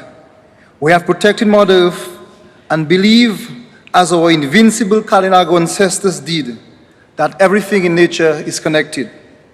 And our fate as humans is tied to the trees, the water, and the air that we breathe. I am a proud descendant of the Kalinago who fought to protect our islands from the onslaught of colonization. We came close to extinction, but courage and resilience sustained us. We have a once in an intergenerational opportunity to take some brave decisions and tackle the climate crisis head-on. Dominica has made its commitment absolutely clear. Following near total destruction by Hurricane Maria in 2017, our Prime Minister expressed the aspirations of his people to become the world's first climate-resilient country. Though we have limited resources, we are throwing everything we have at achieving this. But we are running out of time to reverse destructive environmental practices that are already having severe consequences for small island developing states. That matters most, not only for you here today, but for young people growing up in our small islands and for future generations. Developed countries need to assist seeds to become resilient and sustainable. There is a moral obligation to do so. Climate justice demands it. Our young people now face an unprecedented threat.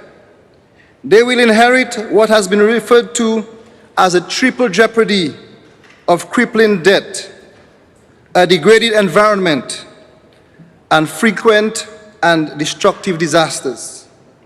Seeds have high levels of debt distress, primarily linked to responding to climate impacts. And currently, there is no viable long-term debt reduction strategy. Yet still, seeds are receiving less than 2% of all climate finance. Almost all the Aniche biodiversity targets for the last decade were missed. Hurricanes are becoming more frequent and more intense. Dominica and other small islands are seeking new opportunities. These lie in decarbonization and renewable energy technologies, in more sustainable forms of tourism, and digitization of the economy. The younger generation is already on board. They are seeking out opportunities to innovate. They are bold, less jaded by the past, but they are also driven by a desire to live on a healthy planet, to preserve the territorial and cultural integrity of the island homes in their lifetimes. Dominica has a clear plan to become climate resilient, but we cannot do this alone. The clock is ticking, and the challenge is immense. And we therefore call on our developed partners countries, provide the support that seeds need for mitigation and adaptation efforts. Help us achieve 1.5 to stay alive. I close with this nugget of wisdom from North American Indian Chief Seattle. Humankind has not woven the web of life. We are but one thread within it. Whatever we do to the web, we do to it to ourselves.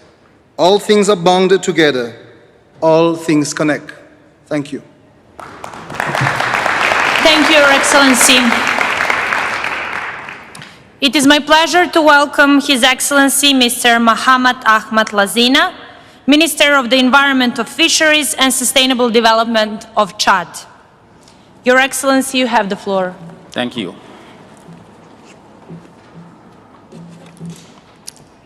Madame la Présidente de la 26e conférence des parties de la Convention cadre des Nations Unies sur les changements climatiques,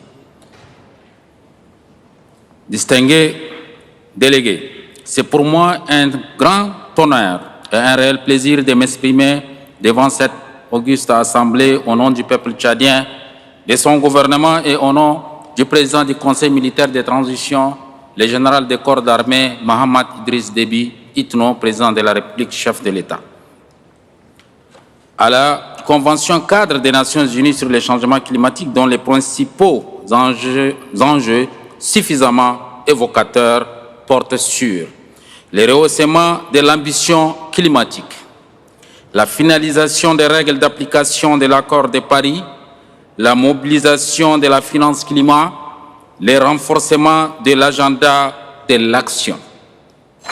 Excellences, Mesdames et Messieurs, distingués délégués, le Tchad, mon pays, faut-il le rappeler, désertique sur près de 2 tiers de ses 1 284 000 km² de superficie et par sa position géographique spécifique est fortement exposé aux différents aléas climatiques. Des études scientifiques les classent parmi les pays les plus vulnérables au monde. L'exemple le plus illustratif est celui du lac Tchad, dont la superficie passait de 25 000 km² en 1960 à 2 500 km² de nos jours est imputable à 50% au changement climatique selon une étude du PNUE 2011. Conscient de la vulnérabilité particulière de ces écosystèmes et de ces communautés, notamment les femmes, les enfants et par leur intermédiaire les générations futures, le Tchad s'est résolument engagé dans l'action et les processus de la gouvernance mondiale du climat en souscrivant à tous les instruments juridiques et initiatives internationaux pertinents. C'est ainsi que le droit à un environnement sain et l'obligation d'une protection de celui-ci, tant collectivement qu'individuellement, précédemment érigé en principe constitutionnel et réitéré dans la charte de transition du Tchad sous la clairvoyance impulsion du général des corps d'armée, son Excellence M. Mohamed Idriss Déby Itno, président de la République, chef de l'État. En effet, bien que sa contribution aux émissions de gaz à effet de serre reste infétistimale et dans la perspective de l'objectif de neutralité carbone d'ici à 2050, le Tchad, conformément à ses engagements, d'accroître ses ambitions prises lors des sommets climat de New York, a procédé à la réactualisation de sa contribution déterminée au niveau national qui vient d'être soumise au secrétariat de la Convention cadre des Nations Unies sur les changements climatiques. En termes d'adaptation, la promotion d'une agriculture intelligente, le développement d'énergies renouvelables et le renforcement d'infrastructures, notamment les réseaux météorologiques, sont des priorités. S'y ajoutent également des programmes et des actions visant à protéger l'environnement et à gérer de façon durable des ressources naturelles, ainsi que les risques environnementaux, au nombre desquels l'on peut citer entre autres l'élaboration du plan national d'adaptation au changement climatique, la mise en œuvre d'un programme d'action national d'adaptation au changement climatique résumant les besoins urgents et immédiats du Tchad, l'institution d'une taxe sur les émissions de gaz à effet de serre pour les moyens de transport motorisés, la création d'une agence pour la promotion des énergies renouvelables, le soutien à une agriculture faiblement émettrice et résiliente à travers le programme national de développement 2017-2021. En matière d'atténuation, sont à saluer avec leurs effets positifs sur l'environnement, les mesures visant à l'interdiction de la coupe abusive du bois vert, de son transport et de sa commercialisation sur l'ensemble du territoire national, ainsi que celles relatives à la substitution du gaz butane au bois énergie à travers un mécanisme de subvention d'un coût annuel de 3,5 milliards de francs CFA sur le budget de l'État. C'est pourquoi nous souscrivons entièrement au domaine d'intervention prioritaire en Afrique, que sont les économies circulaires, bleues et océaniques, la biodiversité et les énergies renouvelables comme solutions novatrices pour relever les défis environnementaux et instaurer des modes de consommation et de production durables, et invitons le programme des Nations Unies pour l'environnement à ériger ces domaines au rang de priorité dans ses activités en Afrique. Excellences, Mesdames et Messieurs, distingués délégués, cependant, au regard du contexte économique et financier actuel, peu favorable, dans lequel se trouvent plongés des États, je voudrais saisir l'opportunité qui m'est offerte pour exhorter tous les partenaires techniques et financiers, notamment les fonds pour l'environnement mondial, à continuer d'apporter à nos pays en développement leurs appuis multiformes sans lesquels il leur serait difficile de respecter leurs engagements aux autres mécanismes de financement internationaux de la gouvernance environnementale, d'action climat, notamment les fonds verts climat et les fonds d'adaptation. Je lance un vibrant appel aux fins d'un allègement significatif de leurs procédures contraignantes en vue de permettre à nos États en voie de développement un accès rapide et direct à leurs ressources pour faire face à leurs engagements. Au final, pour rappel, je voudrais signaler que le Tchad, notre pays, porte d'entrée du désert qui avance de 4 km par an, constitue un rempart pour les pays abritant les forêts du bassin du Congo, qui sont les deuxièmes poumons écologiques mondiaux. Si cette digue venait de se rompre, c'est tout le bassin du Congo qui en subirait les effets pervers. C'est la raison pour laquelle, du haut de cette tribune, je plaide pour plus de financement climatique au Tchad dans le cadre de ses efforts dans la mise en œuvre de son vaste programme de restauration des terres dégradées et des écosystèmes. L'urgence climatique étant là, il faut agir vite et maintenant, sinon il serait trop tard. Je vous remercie. Thank you.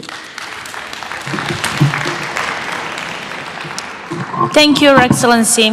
It is my pleasure to welcome Ms. Lily Albino Akol, Deputy Minister of Agriculture and Food Security of South Sudan. Madam, you have the floor. Thank you. Mr. President, Excellencies, all protocol observed. It's with great honor that I convey to you the greetings and well wishes of His Excellency General Salva Kiir Mayardit, President of the Republic of South Sudan. Although he has not been able to attend in person due to some pressing issues, he is keenly following the conference and is fully committed to the implementation of the COP26 resolutions. I would be remiss if I do not take this opportunity to congratulate you, Mr. President, on your election as President of COP26 and wish you success during your tenure. Excellencies, as we are aware, South Sudan signed and ratified the Paris Agreement since 2016. However, we are still in the process of developing the Paris Rulebook. As we do so, the climate crisis is worsening globally and at home. For a third year in a row, 9 out of the 10 states in South Sudan are flooded. Subsequently, over 1.5 million people have lost their livelihoods or are living under dire conditions. Additionally, droughts, excessive heat, heat waves, and irregular rain patterns are causing crop failure and further destruction to the already dilapidated livelihoods of our people. Mr. President, as a matter of fact, it is indisputable that South Sudan's emissions are negligible. Nevertheless, we submitted a very ambitious second nationally determined contributions and our first national adaptation plan to the United Nations Climate Change Conference.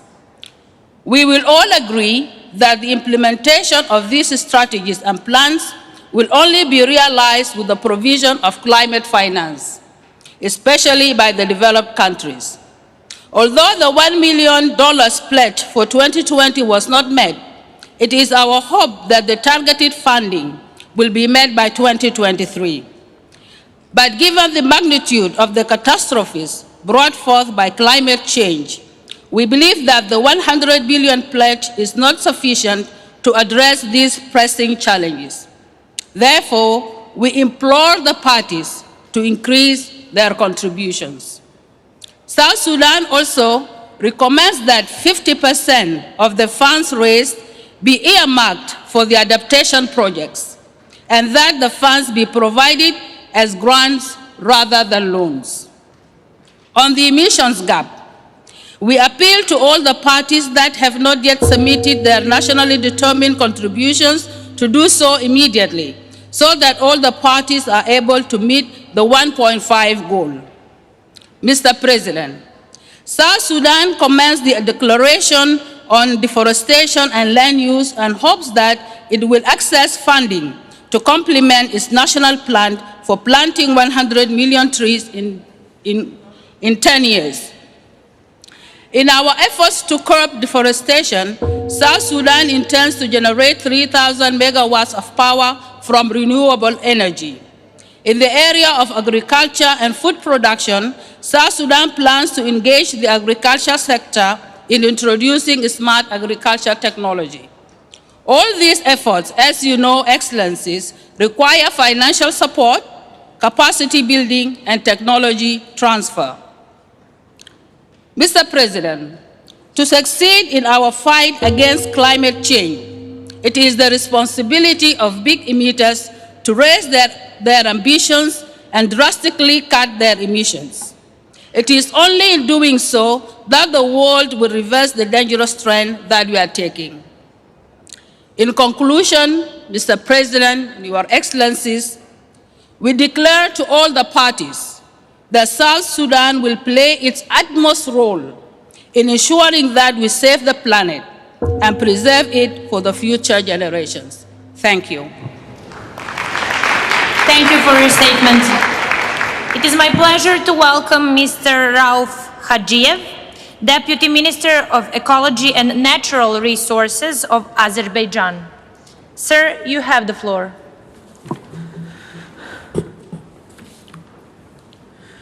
Hörmətli xanım sədr, zat ailələri, xanımlar və cənablar, Bu mühüm tədbir təşkilinə və göstərən qonaqpərvərliyə görə Böyük Britaniyanın hökumətinə səmimi təşəkkürü bildirirəm. Azərbaycan iqliminə ölkənin coğrafi, mövqeyi, relyefi və Xəzər dənizi əsaslı təsir göstərir. Bunun nəticəsidir ki, burada planetimizin 11 iqlim tipindən 9-una rast gəlinir.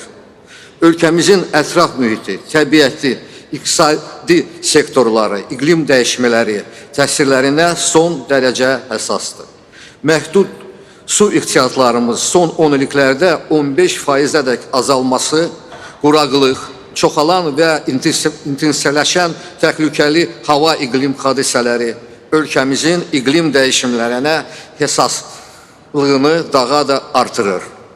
Dünya okean səviyyəsinin artması təhlükəsi ilə qarşılaşanda regionun unikal su hövzəsi olan Xəzər dənizin səviyyəsi azalır. Bu isə Xəzərin canlı təbiətinə və dənizdəki bütün təsərrüfat fəaliyyətlərinə öz mənfi təsiri göstərir. Problemin ciddiliyinə dərk edərək Azərbaycan iqlim dəyişikliyi ilə mübarizə fəal iştirak edir. Biz yaşıl inkişaf yoluna seçmişik. Ölkədə meşə ərazilərin genişdirilməsi, bərpa olunan enerji mənbələrindən və enerji səmərəli texnologiyalardan istifadənin artırılması və digər tədbirlərin həyata keçirilir. Neft-qaz ölkəsi olmağına baxmayaraq, 2030-cu ilə qədər elektrik enerjisi istehsalına bərpa olunan enerji mənbələrinin payını 30%-a çatdırmaq qarşımıza məqsəd qoyulmuşdur. Eyni zamanda təhlükəli hidrometeoroloji hadisələrə dayanıqlığı təmin etmək üçün müəssir erkən xəbərdarlıq sistemi qurmağa davam edir. Bu sahədə regional əməkdaşlığı açıq olduğumuzu bildiririk. NDC sənədində 2030-cu ilə qədər istixana qazı emissiyaların 35%-na azaltmaq kimi idealı bir öhdəlik götürmüşük. Lakin son 30 ilə yaxın müddətində ölkəmizin 20%-ın Ermənistan tərəfindən işğal edilməsi, 1 milyon qaçqın və məcburi köçkünlərin problemləri, işğal altında olan ərazilərdə fauna və floranın, digər təbii sərvətlərin talan edilməsi, emissiyaların azaldılması öhdəliyin icrasına ciddi maneə törətmişdir. Bütün dünyanın iqlim dəyişmələri nəticələri ilə mübarizə aparıldığı istixana qazların, emissiyaların azaldılması üçün güvələrini birləşdirdiyi planetin meşə örtülüyü qorunması üçün çağırış etdiyi bir vaxtda Ermənistan işğalçı rejimi 10 illiklərlə ərzində Azərbaycan ərazilərin 20%-nə unikal ekosistemi məhv edib. Hazırda işğaldan azad edilmiş ərazilərdə 10 minlərlə hektar meşələrin yandırılması və qırılması, dəyişmiş külü miqdarda ziyanın canlı şahidiyik. Bugün işğaldan azad edilmiş ərazilərin dirçəlməsi istiqamətində bir sıra mühüm qərarlar verilir. Həmin ərazilərin bərpası zamanı yaşıl enerji zonasının yaradılması, yaşıl kənd təsərrüfatı, ağıllı şəhərlər və kəndlər konsepsiyasının tətbiqi və geniş ərazilərdə meşələrin bərpası həm regional, həm də qlobal miqyasda iqlim dəyişimlərinin təsirləri ilə mübarizə üzrə ümumi səylərə töhfə verəcəkdir. Məmnuniyyətlə bildirmək istəyirdim ki, biz qarşımıza yeni hədəflər qoyaraq 2050-ci ilə qədər istixana qazı emissiyaları 40%-na qədər azaltmaq və işğaldan azad edilmiş ərazilərdə netto sıfır emissiya zonası yaratmaq niyyətimizi bəyan edirik. Təbii ki, bu hədəflərə yalnız müəssir texnologiyalara əlçatanlığın təmin edilməsi və konvensiyasının müvafiq mexanizmlərin, həmçinin maliyyə institutların və inkişaf etmiş ölkələrin dəstəyi olacağı tədbirdə nail oluna bilər.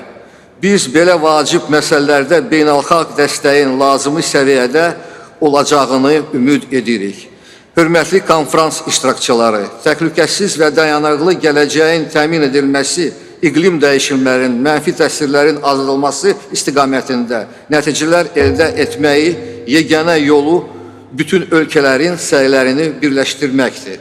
Azərbaycan konferans zamanı qəbul edilmiş iqlim dəyişilmələrinə təsirlərin azaldılması və iqlim dəyişilmələrinə uyğunlaşması üzrə beynəlxalq səylərə dəstəkləyərək bir sıra beynəlxalq təşəbbüslərə qoşulduğunu bəyan etmişdir. Çıxışımı yekunlaşdıraraq bu çətin dönəmdə sizi möhkəm can sağlığı və planetimizin qorunması işində uğurlar arzulayaram. Diqqətinizə görə təşəkkür edirəm. Thank you for your statement. It is my pleasure to welcome Ms. Milagros de Camps German, Deputy Minister for Climate Change and International Affairs of the Dominican Republic. Madam, you have the floor.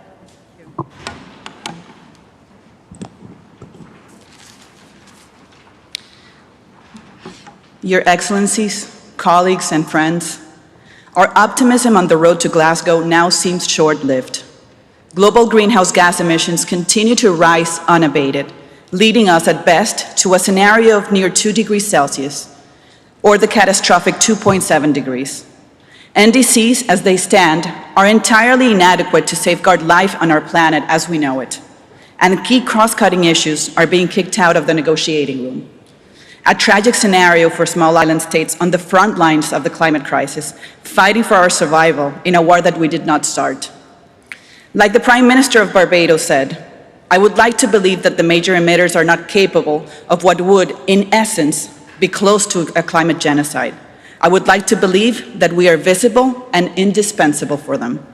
The Dominican Republic represents, in absolute terms, a very small percentage of the global greenhouse gas emissions, responsible for just 0.06% of these.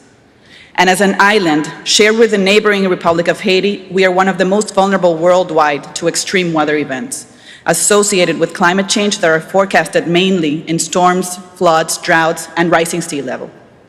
There is no greater challenge or real threat that affects our lives and livelihoods more directly than climate change. These are not new words. These are the words that the scientific community has repeatedly warned over and over, and our window to end the crisis is closing.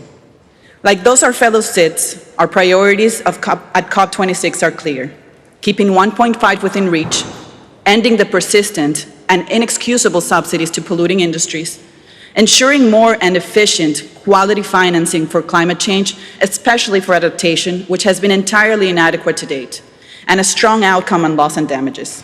AOSIS countries have been calling on it since 1991, not on the margins of adaptation, but as a separate issue in its own right, cementing financing and support, because we don't want to be hand in hand every time we experience a catastrophic event.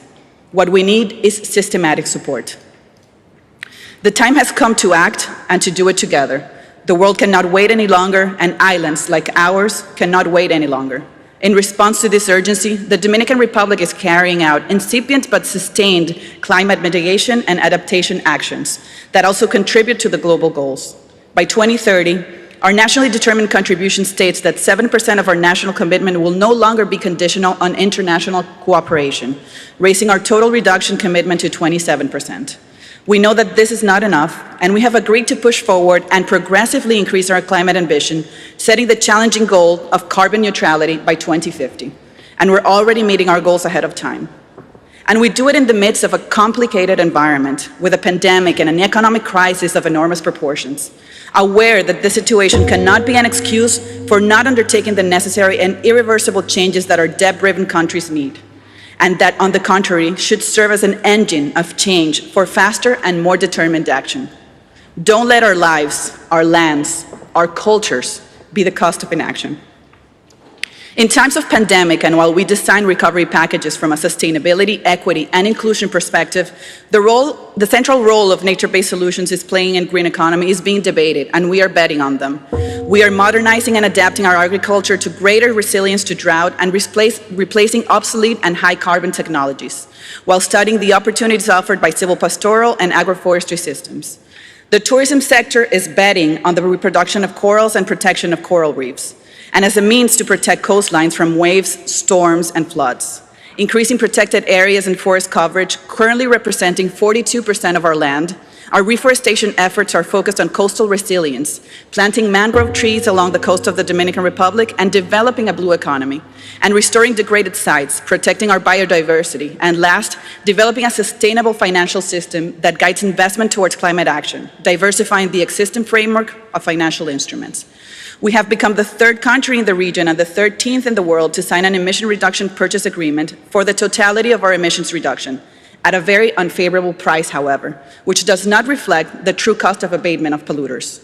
Also, we are committing to promoting a true energy transition in the country, which contributes to the reduction of greenhouse gas emissions, focusing on transforming our energy matrix to build resilience, already close to meet our goal of 30% of renewables by 2030, and have recently become a regional leader in terms of electric mobility.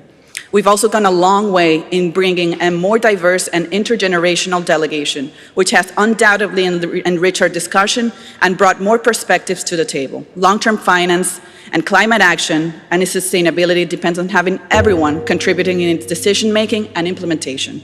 We, island nations, have done and are doing everything within our reach, but this might not be enough to survive.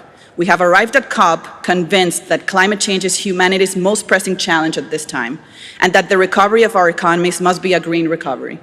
We don't want to go back to a normality where our survival is taken for granted. We have to build a better way forward. We hope to count on the collaboration and cooperation of the international community to make the structural changes and required financing mechanism viable. This is the time to act. Let's not fail anymore because we cannot afford it. Thank you very much. Thank you for your statement. It is my pleasure to welcome Mr. Alfredo Mamani Salinas, Deputy Minister of Strategic Development of Natural Resources of Peru. Sir, you have the floor.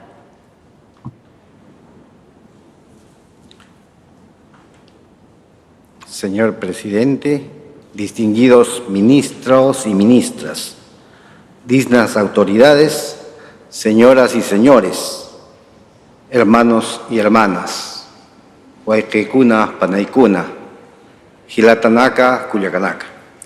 Reciban un saludo del presidente del Perú, Pedro Castillo, y del ministro del Ambiente. Son tiempos de urgencia climática. La ciencia nos ha presentado evidencias contundentes sobre los alarmantes cambios que atraviesa el planeta. El reciente reporte del Ipcc alerta sobre el aumento de las temperaturas. Las inundaciones, sequías, incendios y otros fenómenos continuarán acelerándose, con efectos adversos especialmente para los países de América Latina y el Caribe. Por ello, debemos actuar y asumir compromisos políticos que sean suficientemente ambiciosos para limitar el aumento de la temperatura a 1,5 grados centígrados y asegurar nuestra supervivencia, la del planeta y sus especies. Por ello, llamamos a todos los países y en particular a aquellos altamente emisores para realizar nuestros mejores esfuerzos en adoptar las decisiones necesarias aquí en Glasgow, que permitan cumplir el objetivo del Acuerdo de París.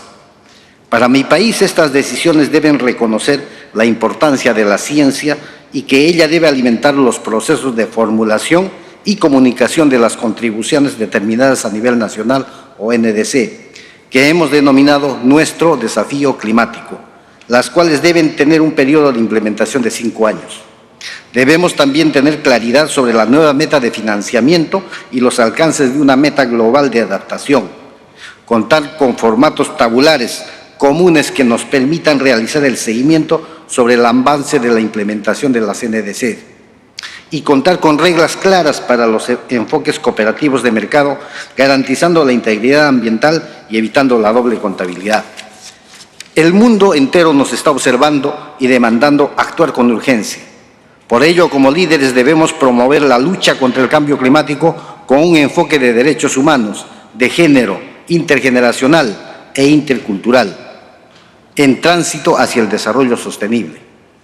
En esta línea, el Perú ha promovido en esta COP la adopción de una decisión de género que contribuirá a la implementación del programa de género reforzado en Lima y su plan de acción.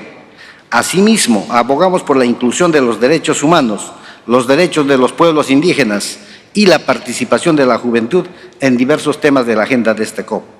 El Perú cuenta con una enorme riqueza natural. Sin embargo, su diversidad biológica, sus ecosistemas y poblaciones, en particular las más vulnerables, sufren los efectos adversos del cambio climático. Nuestro desafío es mejorar la capacidad de resiliencia de las poblaciones para reducir los riesgos del cambio climático y reducir las emisiones de gases de efecto invernadero. Por ello venimos realizando las siguientes acciones. Primero, la implementación de la Ley Marco sobre Cambio Climático y su reglamento, que se constituye en un marco normativo robusto. Segundo, en relación a la mitigación, el Perú se ha comprometido a reducir el 40% sus emisiones de carbono hacia el 2050, hacia el 2030, con una firme perspectiva de convertirse en un país carbono neutral al año 2050. Tercero, respecto a la adaptación del cambio climático, es una prioridad para mi país, por ello contamos con el Plan Nacional de Adaptación al Cambio Climático, que contribuirá a alcanzar la meta global de reducir los daños y las pérdidas generadas por los peligros asociados al cambio climático, con un fuerte enfoque en el desarrollo sostenible.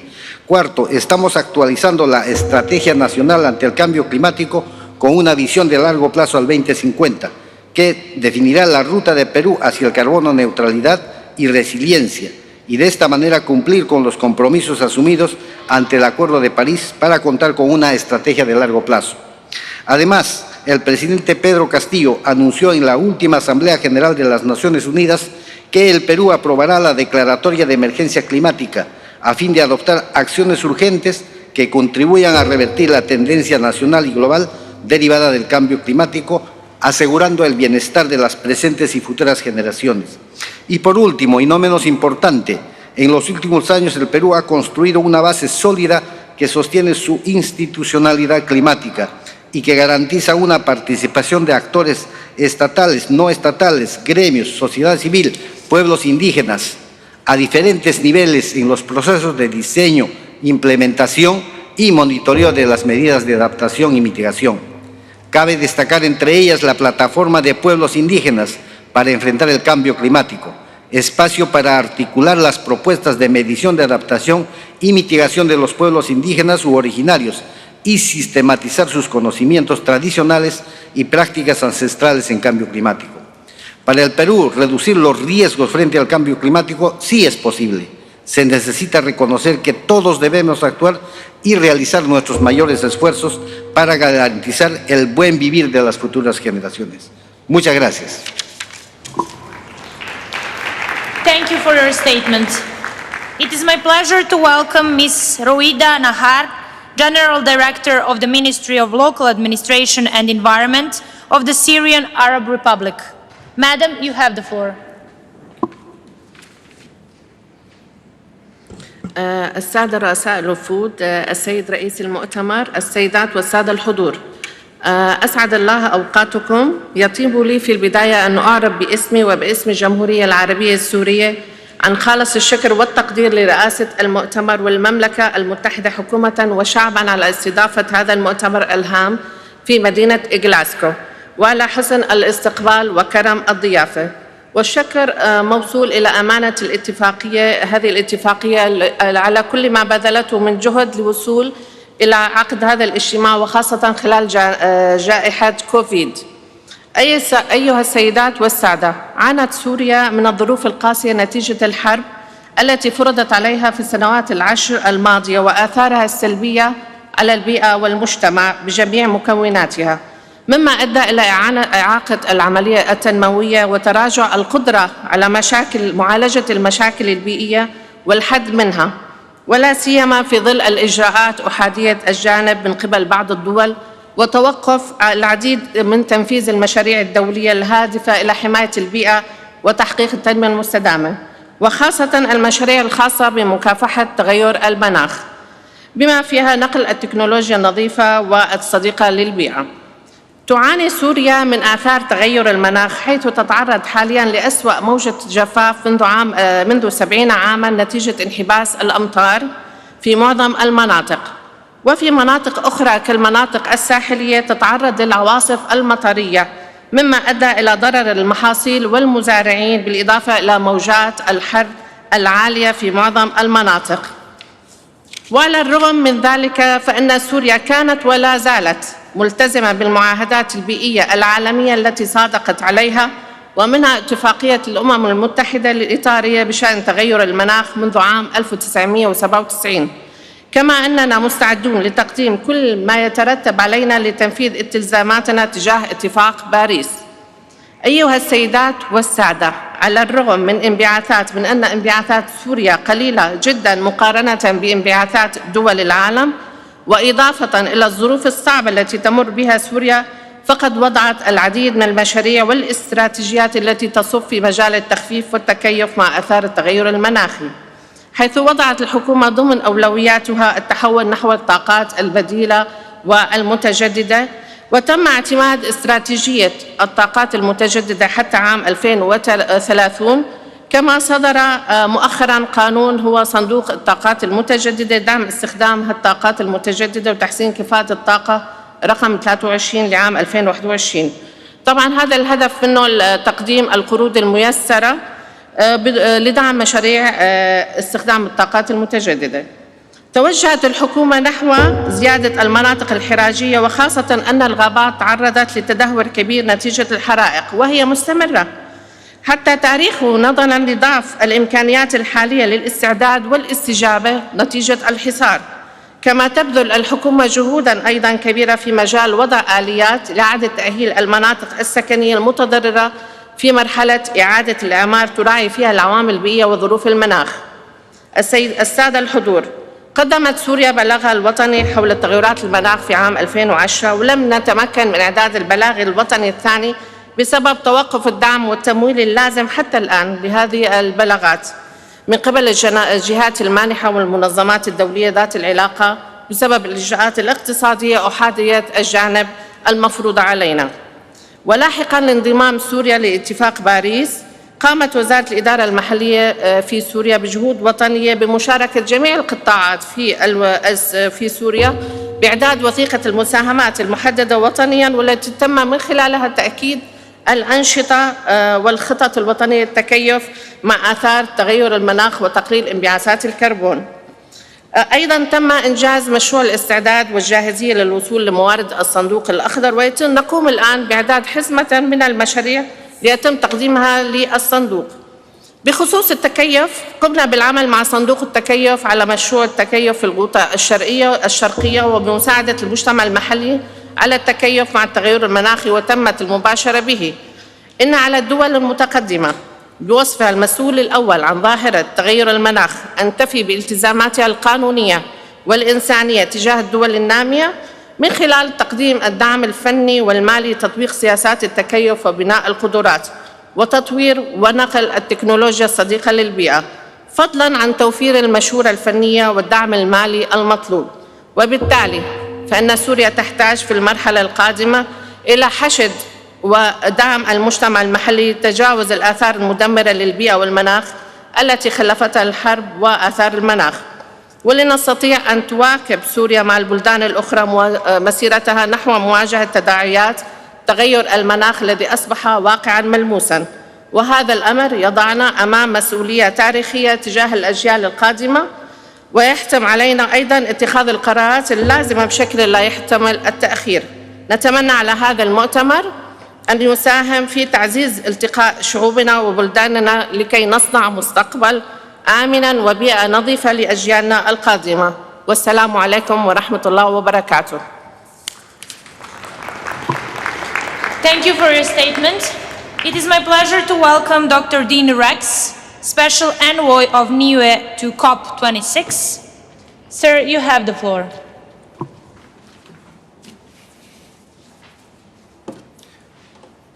Excellencies, distinguished guests, delegates, fellow small island states, and especially NIUE's Pacific family, a warm whakalofalahiyatu to you all. It is my distinct privilege to convey this message to you all on behalf of my Premier, the Honourable Dalton Tangilangi, and the people of NIUE.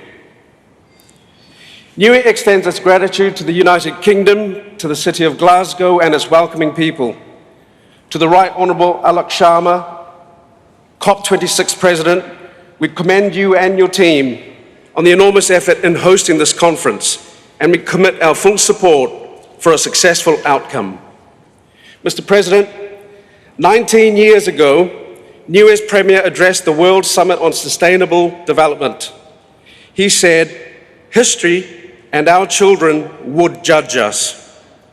And at COP26, my friends, the message is the same.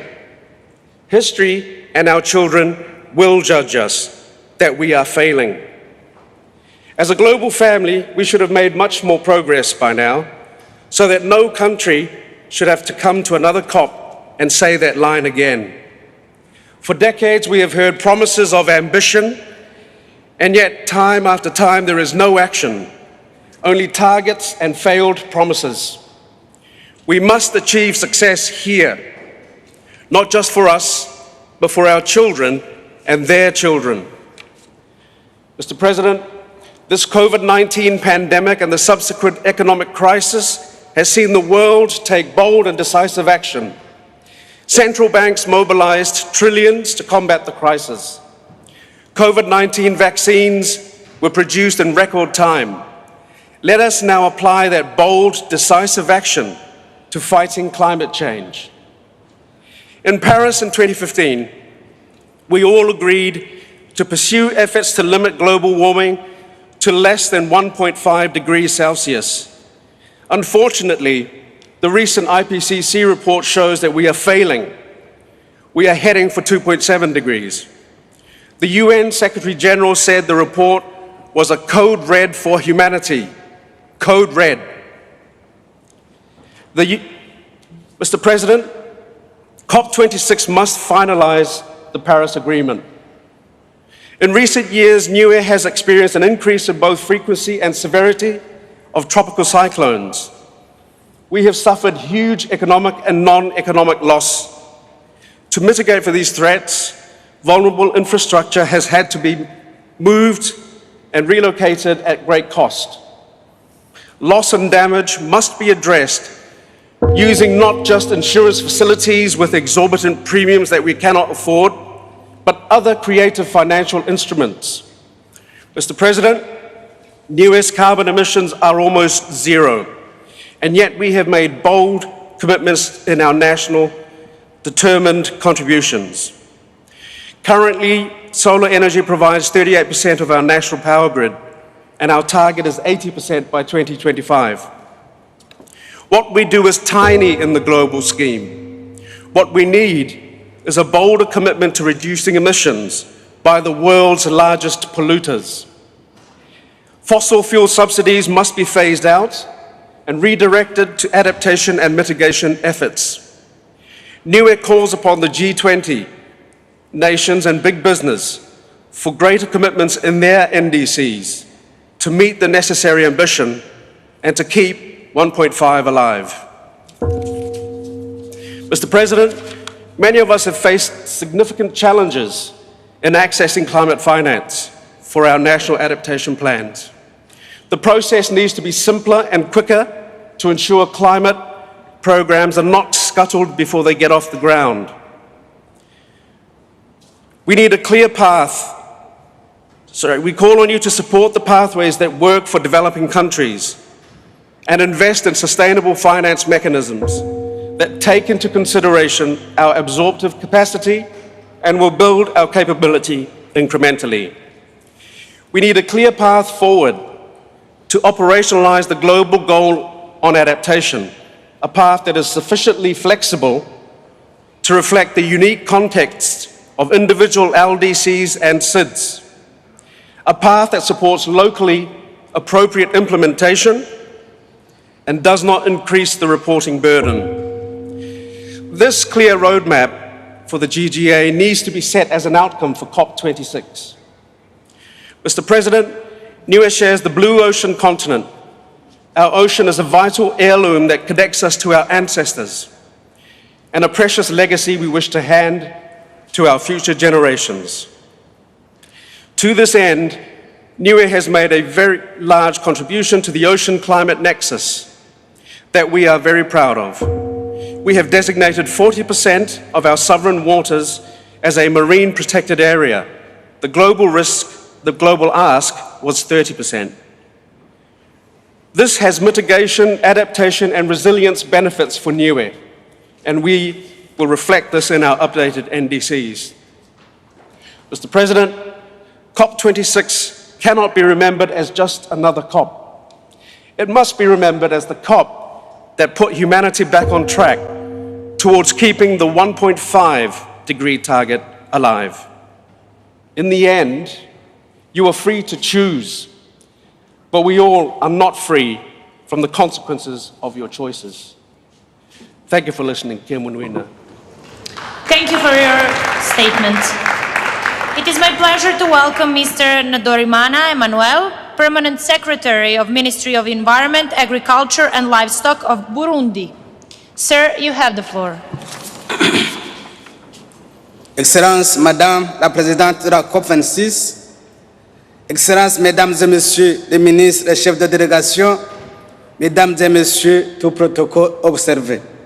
Permettez-moi, au nom du gouvernement du Burundi et du peuple burundais, de vous transmettre les salutations de son Excellence le Président de la République du Burundi, M. Evariste Ndayishimiye, et d'exprimer mes sincères remerciements à Sa Majesté la Reine Elisabeth II, au gouvernement et au peuple du Royaume-Uni pour l'hospitalité et l'accueil chaleureux qui ont été réservés à notre délégation.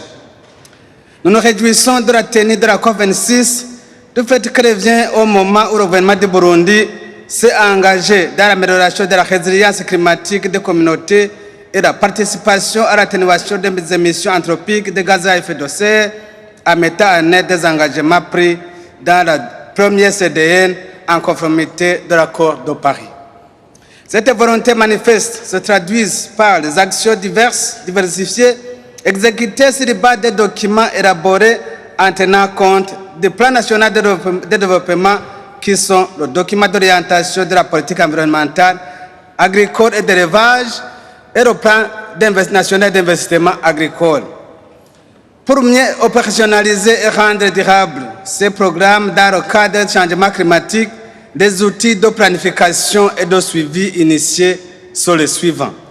Le plan national de développement mettant en avant la sauvegarde de l'environnement sain et favorable aux partenariats publics et privés et l'intégration régionale et internationale, le plan d'action national d'adaptation au changement climatique, la stratégie nationale sur le changement climatique et son plan d'action, la mise en place d'un décret portant protection des sources d'eau, la plateforme nationale de réduction des risques et des gestions catastrophiques, les institutionnalisations du système d'inventaire de gaz à effet de serre, la mise en place d'un vaste programme de reboisement qui vise la reforestation sur tout le territoire national et enfin la mise à jour des contributions déterminées au niveau national de la deuxième génération.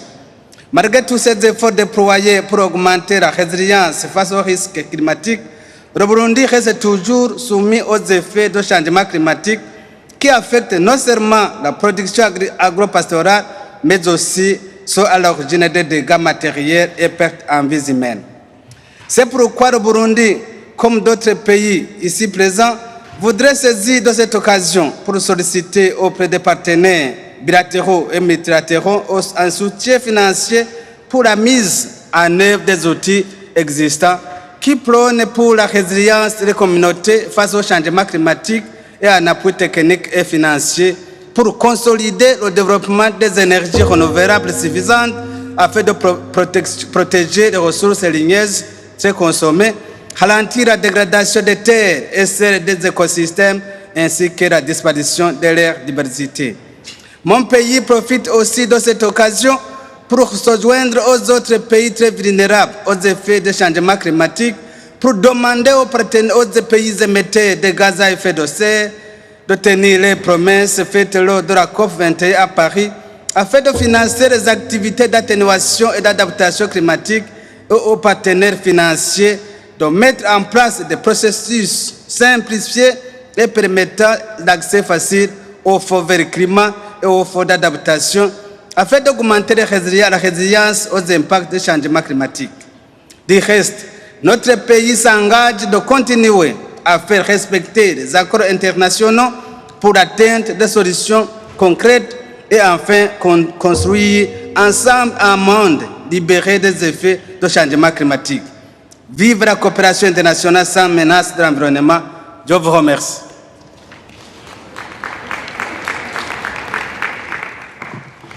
Thank you for your statement.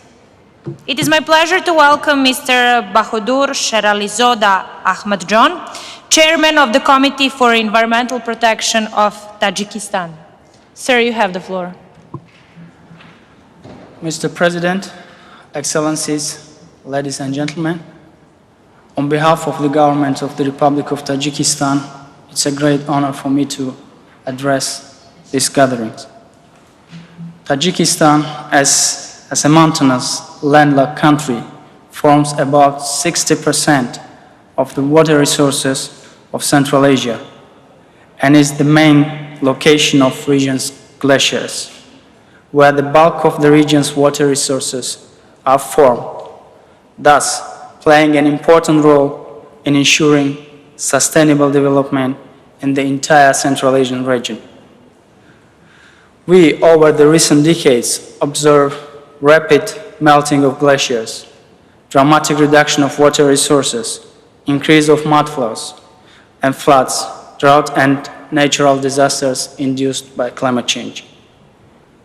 This situation has been causing a significant damage to our national economy and severely undermines our efforts towards achieving sustainable development. I would like to take this opportunity to reiterate the proposal of the President of the Republic of Tajikistan to proclaim 2025 as the International Year of Glacier Preservation. Tajikistan repeatedly appeals to the international community to create an international fund for glacier preservation, through which we could mobilize efforts and resources for practical steps to preserve glaciers, the most important source of fresh water in Central Asia. Ladies and gentlemen, the contribution of our country in terms of GHG emission is minimal. Nevertheless, Tajikistan, in its updated version of the nationally determined contributions, undertook enhanced commitment to reduce GHG emissions within 60–70% unconditional and with 50–60% with significant attraction of international assistance. This will mainly be achieved through development of hydropower resources, the potential of which is enormous in our country. With the global community's new aspiration to achieve net zero ambition, we commit to doubling our hydroelectric capacity by 2050. Additionally, to reduce emissions from the transport sector, we intend to accelerate the transformation of the country's urban mobility, implement afforestation programs to increase the carbon capturing capacity of Tajikistan. Of course, without the necessary resources, finance, capacity building, and technology transfer, the achievement of this assigned task can take many years. Therefore, for many developing countries, the proactive assistance of the international community is in great demand. Given the national circumstances, Tajikistan would like to urge for more focus on adaptation measures, enhanced accessibility, and clear delivery plan for climate finance for developing countries. Distinguished delegates, Tajikistan looks forward to work with the Presidency and our development partners to address urgent and long-term issues in a collaborative manner to achieve concrete and tangible results. Thank you very much. Thank you for your statement. It is my pleasure to welcome His Excellency Mr. Sumbue Antas, Ambassador of Vanuatu to Switzerland. Your Excellency, you have the floor.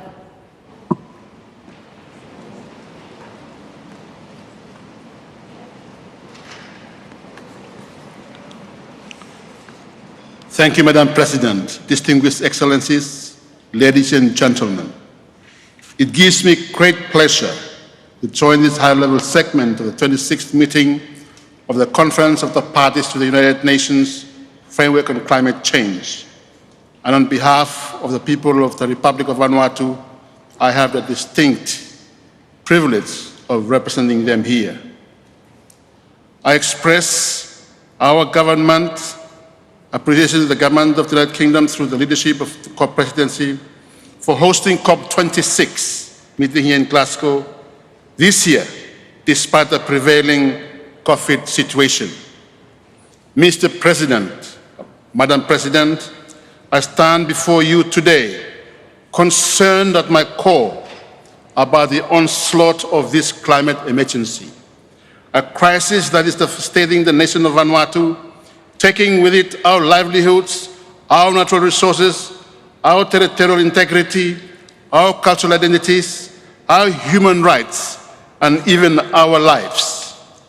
The recent Ipcc special report has highlighted that the world is moving towards a rising temperature of 3 degrees Celsius, and that Vanuatu, as a small island developing state, will continue to face natural disasters, sea level rise, droughts, and ocean acidification. Therefore, as a small island nation, climate change remains the greatest threat to achieving our sustainable development goals. Even though we are not a major contributor of greenhouse gases, we are committed to working with the international community to redouble our efforts to reduce the rise in global temperatures so that by 2030, 100% of our electricity will be generated by renewable and sustainable energy. This effort is part of our national determined contributions. Implementation mechanisms of the agreement needs to trigger drastic and serious actions such as setting a moratorium on new coal mines and new fossil fuel extraction. Vanuatu urges parties to have new and updated NDCs that represent the highest possible ambition. There must be the highest levels of pressure applied to parties who have not brought their NDCs in line with 1.5-degree pathways. We urge parties to reach a consensus in the discussions for common timeframes of the NDC. Article 6 of the Paris Agreement is an item of great importance, and Vanuatu would like to see progress on finalization and the operationalization of this article. Increasing ambition on Article 6 will support the implementation and achievements of targets specified in NDCs. Vanuatu's NDC reflects our firm commitment aiming to deliver the Paris Agreement ambitions. This is achievable only through technical and financial support. Vanuatu, however, perceives last week's negotiations deviating away from the Paris Agreement mandate on Article 6. We must push for rapid decarbonization by 2030, starting with the eradication of fossil fuel subsidies, an agreement on no new oil or gas projects in alignment with low-emission development strategies and net zero emissions by 2050. The climate mobilized finance mobilized to support Vanuatu's climate adaptation, mitigation, and addressing loss and damage is currently woefully insignificant. We implore parties responsible to meet the $100 billion per year commitment they made in 2009, and they reaffirmed this in the Paris Agreement in 2015. Beyond 2026, that baseline amount must expand considerably to meet costs that will be in the trillions of dollars. Loss and damage is here and now, and the UNFCCC mechanisms are not delivering. We call for a fully operational Santiago network on loss and damage, one that serves as a technical and financial arm for us when we need it most in a coordinated manner. The UNFCCC transparency framework must be strengthened, and Vanuatu calls for comprehensive common tabular formats and reference tables, particularly so we know that no double counting of emissions occurs and that the amount of climate finance mobilized and delivered is unambiguous. Adaptation is a top climate priority for many, including Vanuatu. We request for more support to mainstream, integrate, and implement national adaptation planning processes and start a robust process that will capture Vanuatu's progress and adaptation in the global stocktake as part of the global adaptation goal. We believe that science must be the ultimate basis for our work and welcome the findings of the Ipcc special reports, specifically the special report on 1.5 degrees and the Ipcc Working Group 1's sixth assessment report. Science confirms record rates of increasing gas emissions and a terrifying approach towards 1.5 global heating limit.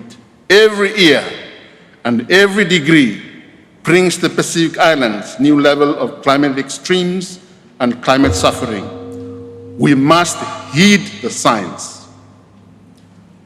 Human-caused climate change is undermining Vanuatu's right to sustainable development, and global efforts to protect planetary biodiversity and the future of our oceans and the forests who support the earth as its lungs. Our government is prioritizing legal pathways to hold polluters to account, whether state or corporations, whether far away or in the Pacific region. These grave climate injustices must stop by sustained, radical, and socially just cuts to emissions now and not later. Although Vanuatu delegations, we are not all here because of restrictions to COVID-19 and the travels from home. Even from home, we have delegates who are virtually engaging in the multilateral climate process with the highest ambition. Vanuatu calls on all negotiators to prioritize actions over politics, resilience over economic gain, and justice over inequality. To the world, Vanuatu is watching and following from afar.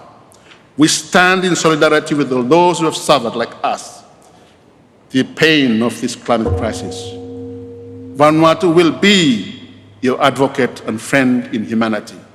I thank you, Madam President. Omantine Kometse, thank you, Thomas.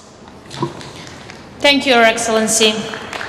It is my pleasure to welcome His Excellency Mr. Maxim Yermalovich, Ambassador Extraordinary and Plenipotentiary of the Republic of Belarus to the United Kingdom. Your Excellency, you have. Thank you, Madam President.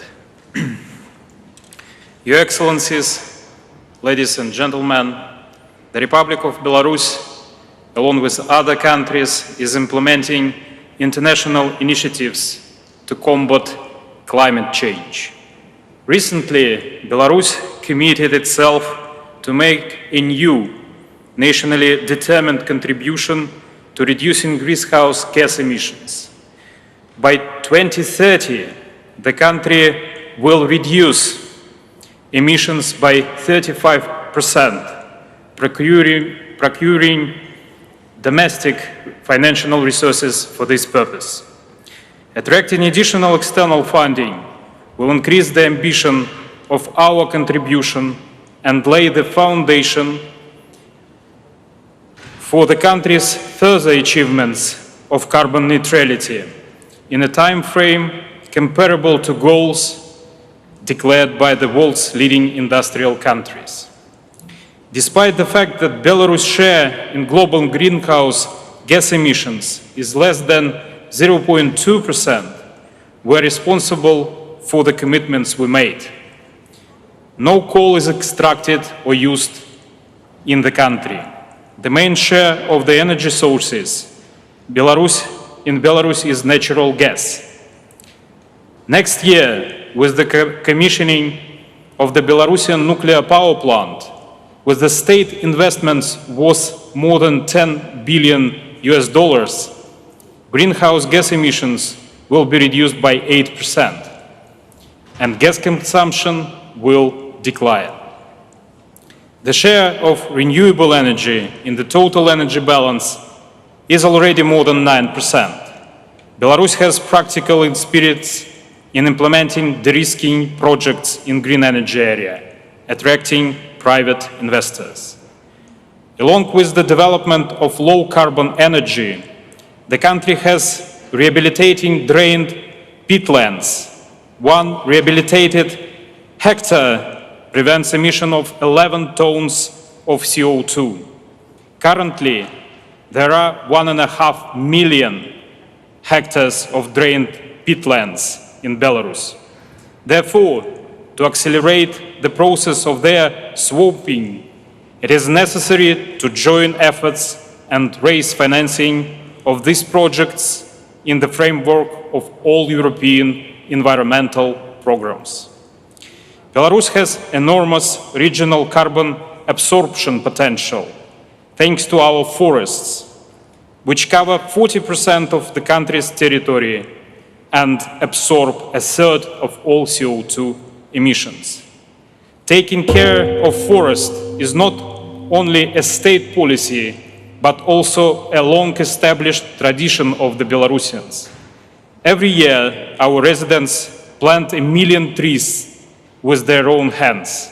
We welcome the intentions of the signatories to the COP26 Joint Declaration on Forest and Land Use, and share the principles laid down herein, designed to halt the loss of forests in the world. Distinguished delegates, in our world, the environmental well-being and health of every human being should become a top priority of modern international policy. And to address these challenges, countries must work together to combat climate change by bridging the existing political and economical divides. Thank you for your kind attention.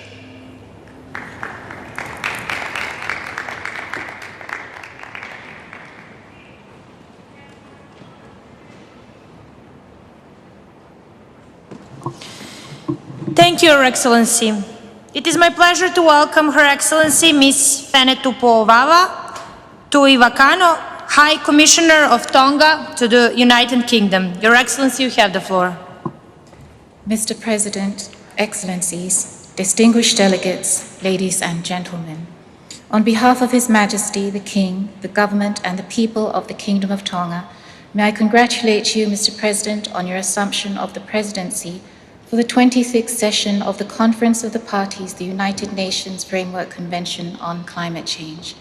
Please be assured of the full support of the Tonga delegation in the critical work that you lead during this important global climate summit. Mr. President, the sixth assessment report of the Intergovernmental Panel on Climate Change is unequivocal in its findings that humans are directly responsible for the observed changes in the climate. These changes will deteriorate with more warming, some more irreversible, and some other effects will have existential ramifications for many of the peoples living on atolls much like the Kingdom of Tonga. Survival from the impacts of climate change is nowhere else the most pressing concern and danger than in small island developing states such as the Kingdom of Tonga. The effects of climate change continue to threaten the environment, land, the ocean, and marine resources upon which the livelihood and existence of our people depend very much on. In Tonga, we have experienced the increased intensity and frequency of tropical cyclones, with 4 tropical cyclones in less than a month during our last cyclone season, sea level rise with an average of 6.4 millimeters per year, higher ocean temperatures, record rates of coastal erosion, overflow, and flash flooding, saltwater intrusion, and increased soil salinization, resulting in the reduction of crop yields, drought and water scarcity in the outer islands where rainwater is the only source of water, and the loss of critical infrastructure, assets, and habitats in coastal areas. The Paris Agreement was a first step by the global community towards ensuring our very survival. We are here now in Glasgow to progress our work under this landmark agreement, and to stand in global solidarity, urging all countries to work together to address the challenges and to accelerate actions to tackle the climate crisis. Mr. President, we find little solace in the Ipcc report that confirms that the 1.5-degree limit agreed in Paris is still within reach. Let us work together to make it a reality. We have acknowledged the efforts made by all parties that have committed to ambitious climate actions. The Kingdom of Tonga is committed to ensuring rapid progression at the national level towards implementing the necessary actions towards achieving the ambitious targets under its second nationally determined contribution and long-term low-emission development strategies. We strongly re-emphasize the fundamental value and critical imperative in securing the net zero emission target by 2050, thereby limiting the temperature increase to 1.5 by the end of the century. Anything beyond the 1.5 threshold would spell absolute catastrophe for Tonga and the Pacific.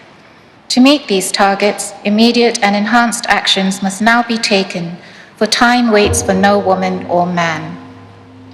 At COP, two important sectors are absent from all of our NDCs, the international shipping and aviation sectors. But we all share a responsibility to ensure these sectors do not cause us to fail to meet our Paris Agreement goals.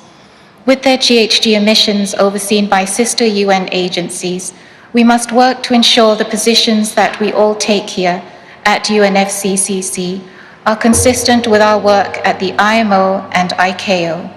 For Tonga, a large ocean state, our focus has been primarily on shipping. The solutions IMO must now adopt are a resolution at MEPC 77 in 2 weeks' time that shows that it is unambiguously aligned to the Paris Agreement temperature goals by elevating its ambition to zero GHG by 2050.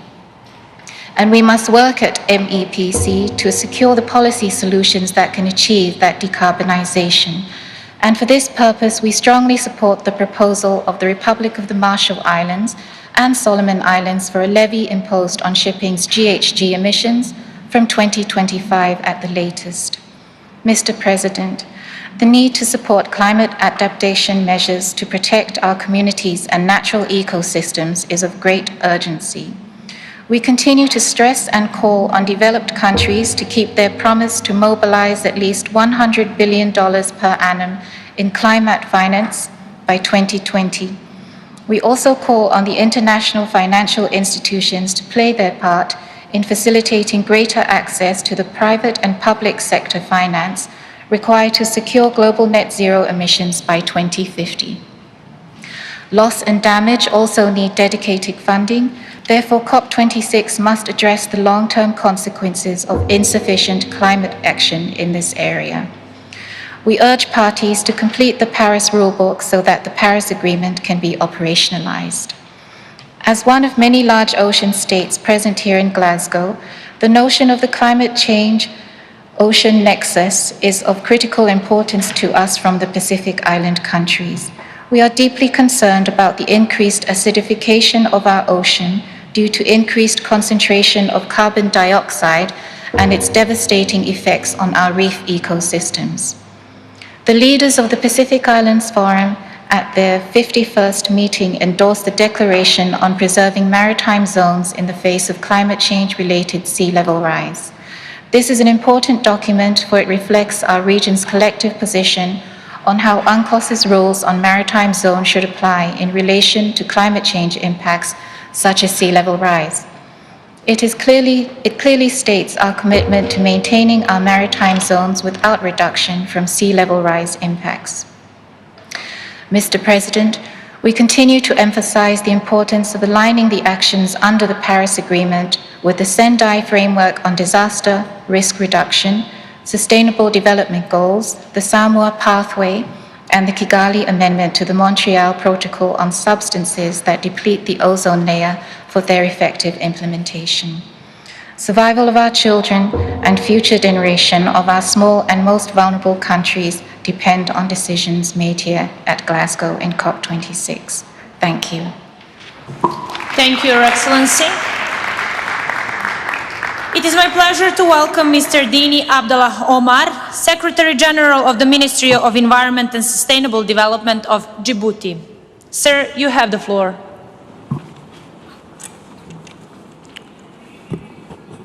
Madame la Présidente, Mesdames et Messieurs les délégués, l'année 2001 est marquée par une série de catastrophes naturelles. En effet, les incendies, les inondations, les canicules, les sécheresses se sont succédés sur tous les continents. L'augmentation de la fréquence, de l'intensité de ces phénomènes climatiques extrêmes sont régulièrement annoncés dans les différents rapports du GIEC. Dans le premier volet de son sixième rapport, le groupe d'experts intergouvernemental sur l'évolution du climat indique que le dérèglement climatique touche toutes les régions du monde à un rythme très rapide et qu'il s'intensifie de manière sans précédent. En effet, l'élévation de la température de l'air et de l'océan, la fonte des glaciers ou la hausse du niveau des mers s'aggrave à un rythme et avec une ampleur sans précédent depuis des millénaires. Il est donc urgent que nous prenions en compte les avertissements du GIEC si nous voulons éviter des catastrophes climatiques de plus en plus dévastatrices. Aucune région du monde, aucun pays n'échappe aujourd'hui aux effets néfastes du changement climatique. À l'instar des autres pays d'Afrique, la République de Djibouti est souvent victime des sécheresses et des inondations qui se succèdent à un rythme de plus en plus accéléré. Djibouti a ainsi connu de graves inondations en décembre 2019 et en octobre 2021. Le niveau actuel d'engagement des pays en matière de réduction des émissions de gaz à effet de serre ne permettent pas d'atteindre l'objectif de limiter le réchauffement climatique à 1,5 degré que nous nous sommes fixés dans l'accord de Paris en 2015. Pourtant, les solutions sont disponibles et beaucoup d'entre elles sont peu chères, comme l'a noté l'Agence internationale de l'énergie dans son rapport du 13 octobre 2021. Si nous voulons éviter la succession d'événements climatiques extrêmes, nous avons l'obligation de relever nos ambitions en matière de réduction des émissions de gaz à effet de serre. La République de Djibouti est particulièrement vulnérable aux conséquences dramatiques du changement climatique. Les sécheresses récurrentes, le stress hydrique, les inondations et les pluies diluviennes et l'apparition récente des cyclones dans la région de la Corne d'Afrique démontrent le dérèglement climatique auquel nous sommes soumis aujourd'hui. Pour faire face aux défis du changement climatique, le gouvernement de Djibouti, en dépit de sa faible capacité financière et avec l'appui des partenaires au développement, a entrepris plusieurs actions visant à réduire ses émissions de gaz à effet de serre. En effet, malgré ces émissions marginales, la République de Djibouti a soumis au secrétariat de la Convention cadre des Nations Unies sur le changement climatique un plan ambitieux et courageux dès 2015. Ce plan prévoit notamment la réduction de 40% de nos émissions de gaz à effet de serre en 2030. Dans le cadre de la mise en œuvre de ce plan, plusieurs projets d'énergie éolienne, de solaire et de la géothermie sont en cours de réalisation. Grâce à ces projets, Djibouti produira 100% de son électricité verte en 2030. En matière d'adaptation, plusieurs programmes et projets sont mis en œuvre au niveau national afin de faire face aux effets néfastes du changement climatique. Ces projets permettent de restaurer les écosystèmes dégradés et de subvenir aux besoins en eau et en alimentation des populations rurales affectées par les sécheresses. Il est indispensable de fournir aux pays les moins avancés et aux pays africains un financement accessible et prévisible afin de leur permettre de mettre en œuvre des actions d'adaptation et d'atténuation au changement climatique. Or, seulement 22 milliards de dollars ont été mobilisés sur les 100 milliards promis par les pays développés à partir de 2020. De plus, 70% des financements des fonds verts pour le climat sont des prêts. Par ailleurs, 66% des financements sont accordés aux actions d'atténuation. C'est pourquoi il est essentiel d'augmenter la part de dons et de mieux équilibrer le financement entre l'atténuation et l'adaptation. Nous nous réjouissons des annonces faites ici à la COP26, notamment l'engagement d'une centaine de pays sur la réduction de l'émission de méthane et l'engagement de certains pays et banques publiques de ne plus financer les projets dans les énergies fossiles. Cependant, le chemin reste encore long pour atteindre l'objectif de limitation de l'augmentation de la température à 1,5 degré. C'est pourquoi nous exhortons les pays développés à réduire de façon substantielle leurs émissions de gaz à effet de serre afin de lutter contre le réchauffement climatique qui menace l'avenir de l'humanité. Je vous remercie de votre attention. Thank you for your statement. It is my pleasure to welcome Mr. Julio Cordano, Coordination Chief of the Chilean Negotiation Team. Sir, you have the floor.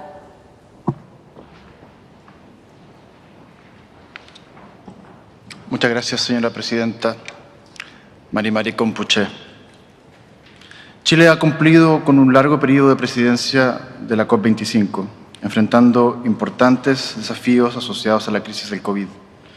Cayó en nuestra responsabilidad la mantención del proceso bajo la Convención por casi 2 años, a través de medios virtuales y conscientes de que nos enfrentábamos a una agenda de mandatos y brechas de implementación y ambición, como probablemente no se había visto en la historia de la Convención. En este camino, nos congratulamos por haber construido una fuerte alianza con la presidencia entrante del Reino Unido, así como con los presidentes de los órganos subsidiarios, con el apoyo constante de la Secretaría de la Convención. Quisiera también realizar un reconocimiento a España por su invaluable apoyo para permitir que la COP25 tuviera lugar en Madrid. Este esfuerzo por mantener las discusiones multilaterales climáticas ha estado animado por nuestra convicción de que no tenemos más tiempo para dilatar acciones ambiciosas y a la altura de lo que nos señala la ciencia. Chile ha contribuido a través de un esfuerzo nacional significativo que apunta a nuestra máxima ambición posible. En abril del año 2020, Chile fue uno de los primeros países del mundo en presentar una nueva NDC, con una meta absoluta de reducción de emisiones, que incluye un presupuesto de carbono y un máximo de emisiones para el 2025. La NDC de Chile también contiene planes robustos de adaptación, economía circular, océanos y creación de capacidades. Todo lo anterior haciendo un cruce con los Objetivos de Desarrollo Sostenible.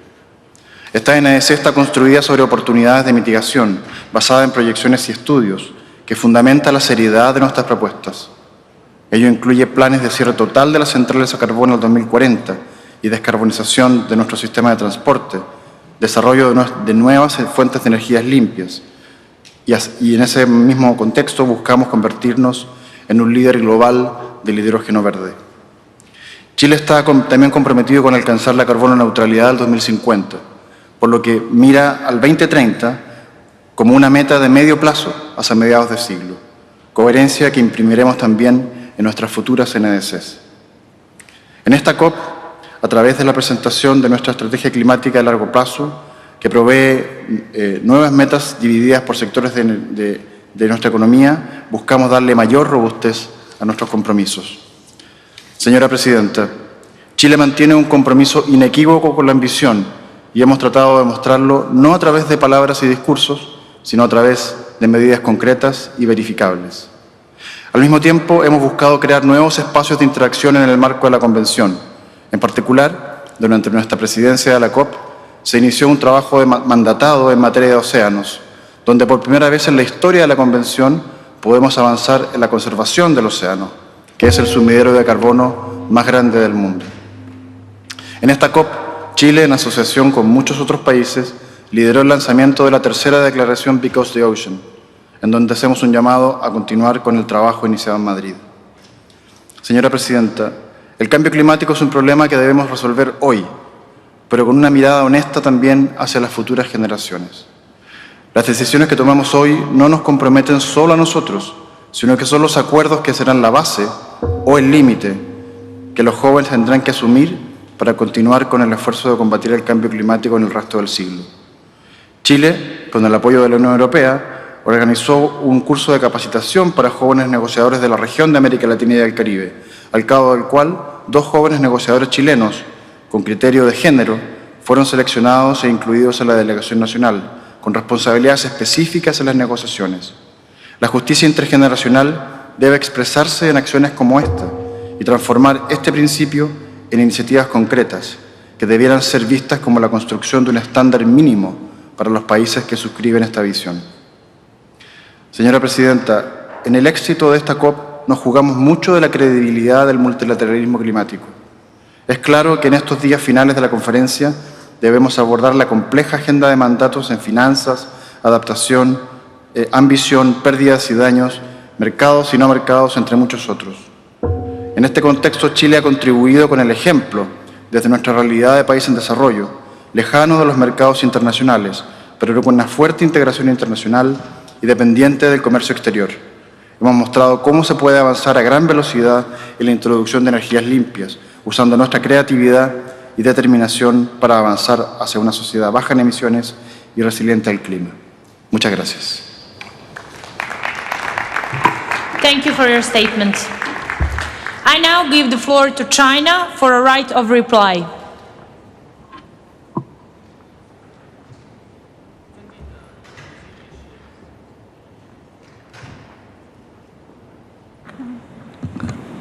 尊敬的主席吕氏，中方注意到，本次会议期间，少数国家无视台湾是中国领土不可分割一部分的事实，鼓噪台湾当局参与联合国气候变化框架公约缔约方大会，这是不可接受的。1971年第26届联合国大会通过第2758号决议，从政治上、法律上和程序上彻底解决了中国在联合国的代表权问题。联合国各专门机构也遵照联合国宪章及第2758号决议，解决了中国的代表权问题。联合国气候变化框架公约缔约方均为联合国会员国或由主权国家组成的一体化组织。中国政府鼓励地方政府、私营部门和社会各界为应对气候变化作出贡献，并为此做出了努力和安排。事实上，台湾地区完全可以通过现有安排为应对全球气候变化做出贡献。所谓被排除在外的说法是完全站不住脚的。世界上只有一个中国，中华人民共和国政府是代表全中国的唯一合法政府。台湾是中国领土不可分割的一部分，这是国际社会的共识。我们希望有关国家能够恪守一个中国原则，理解和支持中国政府为维护两岸关系和平发展做出的努力，多做有利于两岸关系和平发展的事情。格拉斯哥会议任务繁重，日程紧张，需要与会各方集中精力，共同努力。希望有关国家认清大势，共同推动会议取得积极成果，避免引入大会议程外因素，干扰和阻碍会议进程。中方要求将上述发言内容正式记录在案。谢谢主席吕氏。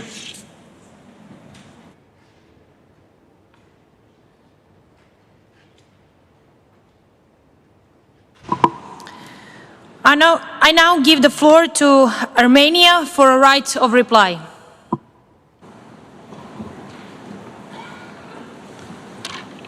Thank you, Madam Chair. Armenia asked for the floor to reply to the statement by Azerbaijan made earlier today. It is indeed very unfortunate that Azerbaijan would use every opportunity and every platform for its anti-Armenian propaganda. And unfortunately, today's forum, where all the world is gathered together to find global and common solutions to save our common home, was not the exception. At the outset, let me stress that the repetitive propaganda narratives not backed by any factual evidence and voiced here by Azerbaijan serve nothing but a bold blame game for the sake of concealing its own well-documented and well-reported crimes. The realities created by the use of force cannot be legitimate. And that exactly refers to the aggressive war unleashed 1 year ago by Azerbaijan with the active participation of Turkey and foreign terrorists. Occupation of the territories of Artsakh and countless war crimes, ethnic cleansing, threats, and aggressive posturing cannot become the basis for a lasting and, yes, sustainable settlement of the conflict. Today, Azerbaijan's forces even infiltrated and continue to illegally deploy its armed units into the sovereign territory of the Republic of Armenia. And here again, they speak about occupation.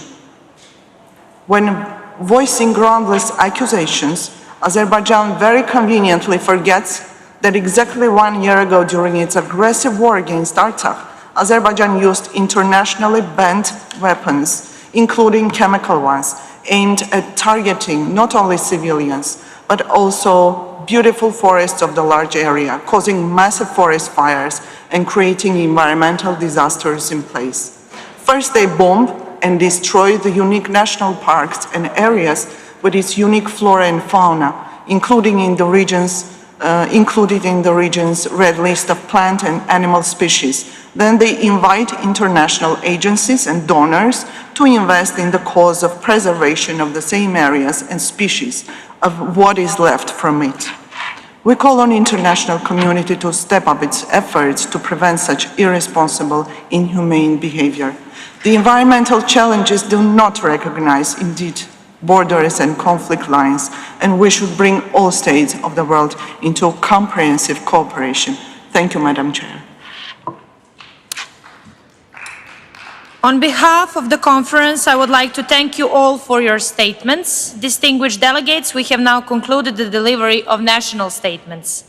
We will continue with the delivery of statements by IGOs and NGOs today at 15:30 in this plenary.